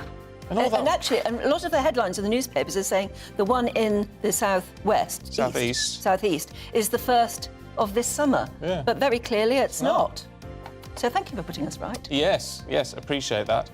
Now, should we catch up with a little bit of showbiz? And what makes it very special today is Stephanie Tetchy was here yesterday. Today, she's in Monte Carlo, as you do. Stephanie, morning to you. What on earth are you doing there? Good morning, Stephen and Anne. I'm here for the Monte Carlo Television Festival. You know, last month it was all about the Cannes Film Festival, which was premiering all these Hollywood films. But in Monte Carlo, it's all about, like, looking forward to the big TV shows that will be coming out later on this year. We've got stuff that will be on BBC, but also there's other stuff that will be coming out on Netflix and Spotify. This festival has a close association with the royal family in Monaco, Prince Albert of Monaco. So he opened the ceremony last night, which was quite good. I watched this new TV show which is called Shelter. It's a thriller. It's going to be on Amazon Prime in August, so that's definitely one to look out for. Oh, that sounds quite good. I like a thriller. So do you just get to you get to go into cinemas in various places and just watch endless television? Yeah, it's just one big, like, film or TV fest where we get to watch the screenings. After this, I'll be going into a press conference, interviewing a few of the TV stars. It's quite interesting because it's also about new talent as well. There's a few household names, a few British names that will be coming into town as well. I don't know if you guys remember John Goodman from Roseanne. Oh, yes. Yeah, so he's the president of the jury, so he's going to be deciding who's going to be winning awards. So I caught up with him last night. Oh, very nice. That's interesting. Yeah. Is this all about flogging these shows to other countries and other networks? Is that why they do it? Yeah, it's a worldwide festival, even though it's in Monte Carlo. It's about bringing, the world media, TV execs, studios. It's just about getting it on people's radars. And as you can see behind me, fans are also here as well. As Monaco's quite small, it's the second smallest country in the world. The fans can really get up and close with the TV stars as well. Yeah, Harry and Meghan aren't there. Are they trying to get another deal off another company? Gosh, and I don't think it's looking good for Team Harry and Meghan at the moment. They're slowly starting to lose deal after deal after deal. You know, look, yesterday we were talking about in the studio how Spotify has decided not to sign them up for a second season of their Archetypes podcast. And now one of the senior executives for Spotify, Ben Simmons, he's come out and he's kind of blasted the pair, and he said that the podcast should have been called The Grifters. I think he's sitting on a story about Prince Harry where he said they had a phone call, and by the sounds of it, Prince Harry wasn't really forthcoming with ideas for the podcast, hence why it hasn't been signed up for a second season. It's a bit unprofessional to come out with this, but Bill hasn't really been a fan of the Sussexes, and in particular Prince Harry. He says that there's no sense of him having all these documentaries, these interviews, and he hasn't really got much to say other than being a royal. Yeah, I mean, it is quite damning. And, I mean, the issue is, I mean, he's getting it off his chest, but I suppose that damages the prospects for any other company they might be approaching. I think so. Meghan has said that she is looking for another home for the podcast, so I don't think it's going to be the end of Archetypes. She's just going to have to approach maybe somewhere like Apple to see if they would be interested in it. But you see, the big feedback that's been from the public, I think they're bored. They're bored of Harry and Meghan. So I think, you know, any brand that's going to be looking to sign them up is going to have to tread carefully. Well, that's the fact, isn't it? That the podcast wasn't very interesting in the end. I mean, Meghan said it was all going to be about independent women being uplifted against the labels that have held them back. It turned out to be just Meghan talking to a couple of friends and actually talking about herself more than interviewing her friends. And I think, that's what's turning people off. And, you know, this is a bit of a second blow for Meghan, because she was also working on a TV series for Netflix, an animation called Pearl. And that didn't even make it to Netflix. They panned it while it was still in the planning stage. So she was working with Elton John's husband, David Furnish, on it. So a lot of these projects that she's trying to do is not actually taking off pretty well. So it begs to ask, why did they leave royal life? Because outside the royal, they're finding it very tough. They've got a multi-million lifestyle that they have to kind of keep up with. So with them losing all these brands, it's going to be quite difficult for Harry and Meghan. Might have to downsize from Montecito. Go see if they can find themselves a nice little terrace somewhere. Yeah, with only about 16 bedrooms. Yeah, 16 bedrooms. They'll have to slum it.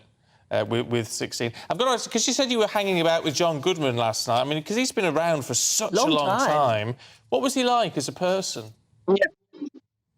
He's lovely, and he's lost a lot of weight. I wish we had a picture of him. Roseanne, because since his Roseanne days, he's shifted a lot of weight. He's looking good. He said he was quite petrified and quite nervous to go on stage. But I find when, you know, the Hollywood stars are out of their comfort zones, they are really approachable and really nice to talk to. Isn't it? How many Hollywood stars who've only previously done films, movies, are now moving into the world of television? It's an altogether different game. Television isn't the poor cousin of film anymore, is it? Yeah, and TV is no longer just TV anymore, because now we have the streaming sites such as Netflix, Amazon. So but a lot of the TV shows which are premiering here aren't on traditional terrestrial TV. They're actually on things such as Prime, Amazon and Netflix. So it's interesting to see where the TV industry is moving and how they're sustaining themselves, which will be quite interesting to find out. Yeah, because it is all about the money, and the one thing which seems to be attracting the big Hollywood stars to the TV, and it's often through the streaming services, is the production value is huge, which has got to mean expensive. Definitely, but then you've got, you know, people such as the Netflix and Amazon who do have money to spend on such shows. And you're finding that these days, a lot of people, if they're not watching GB News, they're on Netflix and they're on Amazon and they're binge watching on so many shows. People like watching series that they can watch one after another, where I think for TV you have to wait like a week or so. So it's interesting to see where the industry is moving. Yeah, Do you know, one more thing, because I've absolutely been binging on Lupin. Are there any more Lupins coming? Yeah. Is there going to be a third series, do we know? Well, Anne, while you was away, I covered the Luther premiere, so it was like the movie come out. Have you seen the movie, The Fallen Sun? No. On Netflix? watched the movie. So now Luther has a movie, The Fallen Son. So I interviewed Idris Elba about it. So they're hoping to make it a franchise now. So it's now moving off TV to now being for the cinema. So do check it out. It's quite good. Well, there you go. Stephanie, really good to see you. Enjoy the sunshine. Yeah, looks nice. Sending lots of love, guys. Thank you. All right, we've got much more to come. Aidan McGee's here with the sport in just a moment. This is GB News.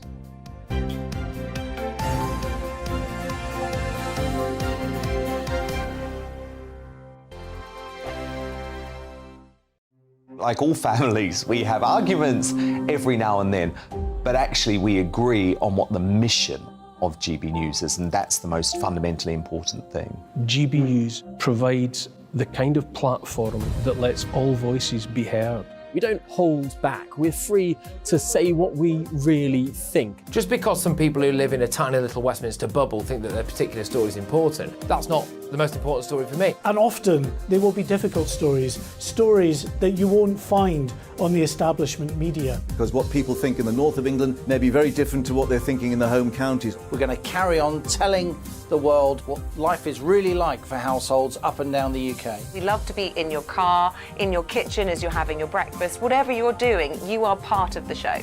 If it matters to you, it matters to us. Britain's watching. Britain's watching. Britain's watching. We're proud to be GB News, the People's Channel. Britain's news channel. Monday to Thursday, 9 p.m. till 11 p.m. Join me, Dan Wootton. I'll bring you the sharpest takes and hottest debates. Do you not believe in prison? I don't believe in prisons. I'm completely Right. stunned. I guarantee you there'll be no spin, no bias, no censorship. I actually was personally quite offended by it.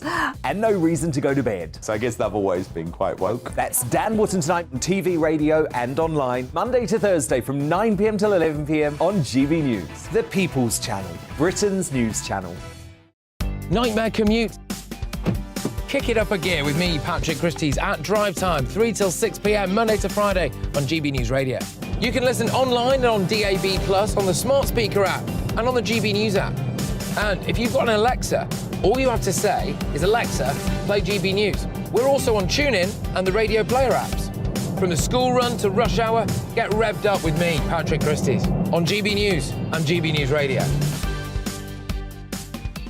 So Jubes and Kerr, we tackle the issues of the day with real, robust debate, both sides of the fence, battling it out with me in the middle with my forthright opinions and views. And often really interesting things happen because you start with a position and then by the end of the debate you find actually, well, I might not have thought about that one. What we need in this country is 2 new political parties. You should maybe think about doing a 2024 calendar. I'm Michelle Dewberry and I'm keeping you company right through until 7 o'clock this evening. GB News, the People's Channel, Britain's watching. Westminster is going around in ever-decreasing circles, followed by the media. Britain is broken. How on earth did we get into this mess? But more importantly, how do we get out of it? Join me at 7 p.m, Mondays to Thursdays on Farage, here on GB News. We will have open, rational debate. We've got to work out how Britain moves forward from this. Join us here on GB News, the People's Channel. Britain is watching. You've probably seen politicians interviewed 1,000 times, but we do it differently. We find out who they really are, we don't shout, we chat, and hopefully we bring a bit of light, not just heat. Did you know Kate Moss? Apparently. Do you have a pair of jeans or a pair of jeans? No, of course I don't. What would I do with them? My friends are like, oh my God, what's she doing now? Join me every Sunday at 6 for Gloria Meets, only on GB News, the People's Channel, Britain's news channel.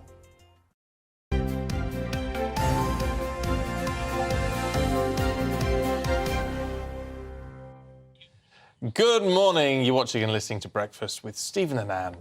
Now, the Ashes first test kicked off yesterday at Edgbaston, and it was all very exciting. Apparently, Aidan McGee is with us. A really exciting day for both. Both played well. Well, look, it was the most hyped Ashes series I can remember. And you have to remember, over the last probably 10 series, it's been pretty even. England won 5, Australia 4, and there's been a draw in that back in 2019 on home soil. It's very difficult for the visiting team to win. Australia haven't won in England since 2001. England have won 1 tour down in Australia since 1986, and that was Mike Gatton's time. Wow, that's a long time. So, yeah, it's very, very difficult to do. So England won the toss yesterday. Ben Stokes elected to bat. the tone was set with the first ball, or the first knock. Zach Crawley hitting for a 4, and that really got the crowd going. And when the crowd's going on a home series, you really are in the ascendancy. England, the star batter, Joe Root, as we might expect, still England's best batter. He's been relieved of the captaincy in the last. You thought that might have knocked his confidence or something a little bit. I did, yeah. I just think if you're the captain and the captaincy is much more important than cricket than it is in football. There's a clerical element to it. You're selecting. You're basically you're kind of the manager. You're not the coach, but you're the manager. You're selecting. Whenever anything goes wrong, it's not necessarily the coaching they look at. It's the selection. Who'd you leave out? Why'd you bring him in? That kind of stuff. So when you're up front and centre, as you are as a cricket captain, and you're so high profile as Joe Root is, when you take that away, you do sometimes see that players maybe see that as a bit. It's sport, egos count, but it hasn't mattered. It hasn't mattered for him. He knocked another century there yesterday as well. It's a great way to start, isn't it? Well, it is. I mean, and he hasn't. It was his first century in the Ashes since 2015, but he was the main protagonist in England's attack. Yeah, so it all sounds really good, really positive, but what have they declared at 3-9-3? Yeah. So I think most respected cricket observers would say that that's quite a low score. It doesn't lead. I mean, it's a decent score, but you're up against Australia here. They're capable of overturning that. But psychologically, they wanted to put Australia into bat late on yesterday, just to take them by surprise and maybe to interrupt their flow. Absolutely, absolutely, and to maybe help them, maybe force them to lose a wicket or so early. It didn't happen, but there were only 14 runs on the board. My concern today is that Steve Smith goes into bat for Australia. It's fine conditions. We're expecting rain on Sunday. Who calls time at the end of the day?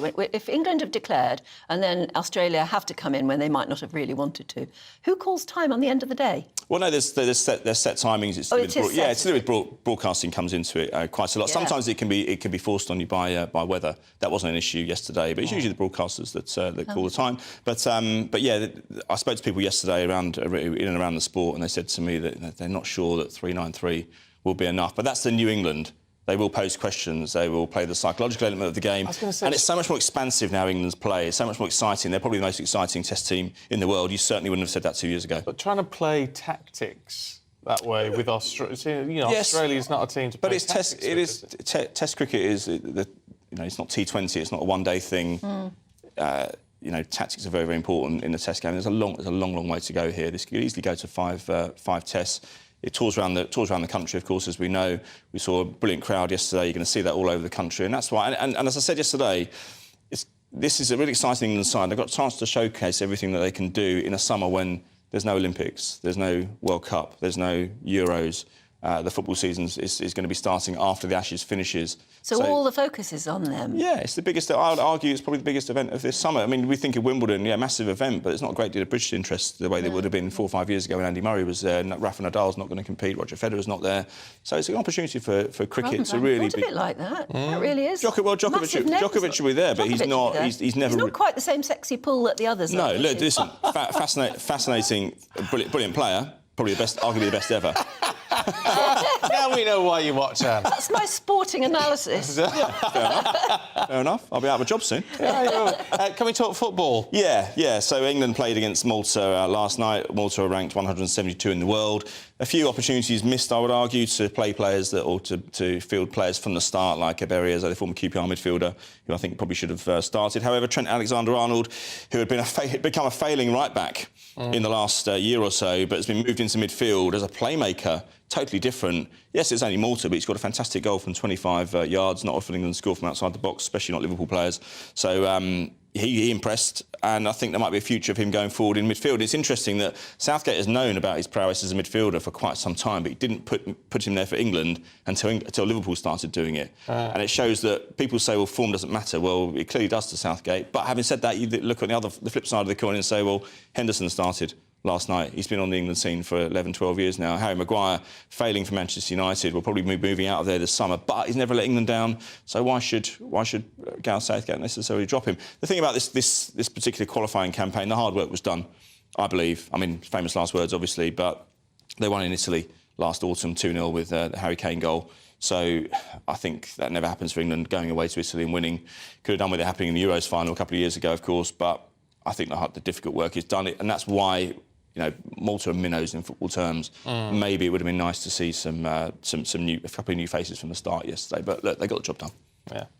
Fair enough. And Wales, Wales, very bad defeat. Dreadful result. Home to Armenia, conceding 4 goals. Home to Armenia, they're 71 places below Wales. This is the post-Gareth Bale era. Rob Page said afterwards, it's a kick up the backside. I mean, that's a serious kick up the backside. It's a lot of goals to miss, isn't it? They were ahead at one point, weren't Yeah. They were winning 1-0 at the beginning, yeah. They were 3-1 down and then 4-2 down. 4 goals at home to Armenia. Armenia's most famous player is probably Yuri Djurkaeff in the 90s. I say he's born in Armenia, but he didn't even play for Armenia. He played for France. We're talking again minnows. Yeah. Yeah. Oh well. Maybe the Welsh team could do with an ice cream to commiserate. Well, yeah. I mean, they could do with Erling Haaland. I think that's the key thing. But let's look at this video because we've got Erling Haaland. He's not dressed as an ice cream man like me. But he's got on there in his What's pyjamas. he doing? Is he taken over? So this is Monday. This is in the Manchester Parade. Manchester City have had several parades. They're really celebrating this treble. Fair enough. Yeah. Jack Grealish has been having a few trebles and, and in his glass. And Erling Haaland's got onto an ice cream van. There we go again. Doesn't like the taste of it, but he started serving fans as well. The owner of the van seems to be absent without leave, and but he doesn't. Well, he's probably on the top of the bus. I hope he was charging the fans. Was he giving some fellas ice cream away for free? I know. You're a footballer, you can afford to give it away, can't you? I know. He's executed the Mr. Whippy quite well, I think. Yeah. I'll be having one this afternoon at Bromley Fairground. There you go. And you're going to a beer festival as well? Yeah, I am. But listen, the beer festival finishes at 7. I'll be safely in bed because I know I've got commitments here at GBNews tomorrow. I'll never, ever underestimate that. Yeah, right.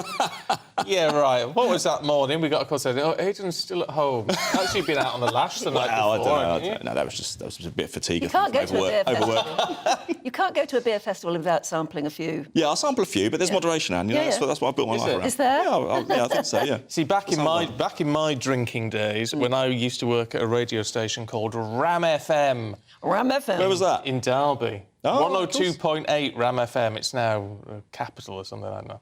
But it's and our studios were right next to like the Civic Hall or whatever, and there was a Camera Beer Festival up there. Well, I remember going.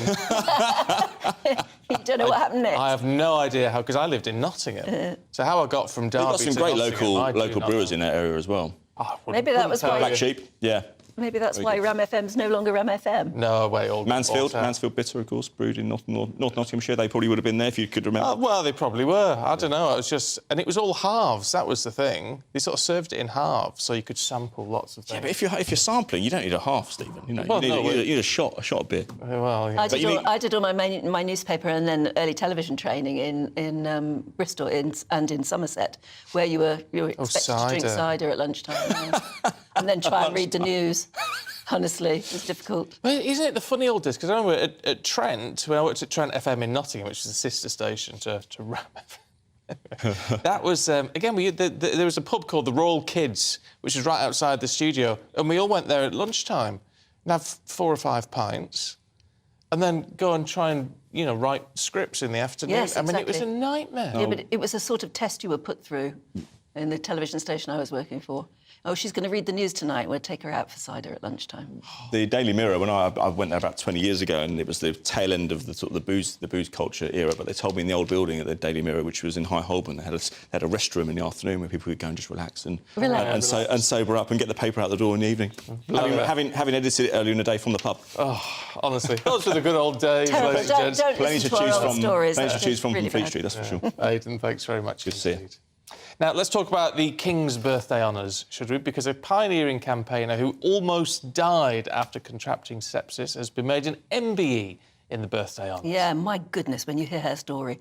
Corinne Hutton is recognised for the years of work she has spent raising awareness of sepsis and amputees. And she's joining us now. Really good to see you this morning. Congratulations, first and foremost. Tell us a little bit about your story. Well, yes, 10 years ago, almost exactly, I lost my hands and my legs to sepsis. And obviously you've got to find ways of doing things again. You've got to learn everything again. And of course, I nearly lost my life. So I was very grateful for the chance to do that. But it was a very hard climb back, a real struggle. And I felt utterly useless and utterly worthless, and you've got to find a way of getting on. And despite a fantastic medical team, they don't know what it's like, and they couldn't tell me what life was going to be like. Hence the reason we set up the charity. Yeah, and it's called Finding Your Feet, as we can see very bravely emblazoned across your chest there, yeah. And demonstrating it with your hands as well, because I understand that eventually you were the first person, I think, in Scotland certainly, to receive a double hand transplant. I was very lucky to get the chance by the professors that had removed my hands and wanted to give me new ones. So I have fantastic function in these hands now. My goodness. With that's just miraculous in itself. Isn't it just? I mean, do you on a daily basis sort of look at your hands and I don't know, just have a sense of awe? At them. I absolutely do. And every single time I'm thrilled with them, I think about the person that I got them from and how different their life is, or rather their family's life is now, and how grateful I am. I'm thrilled with the idea, and it's just changed my life completely.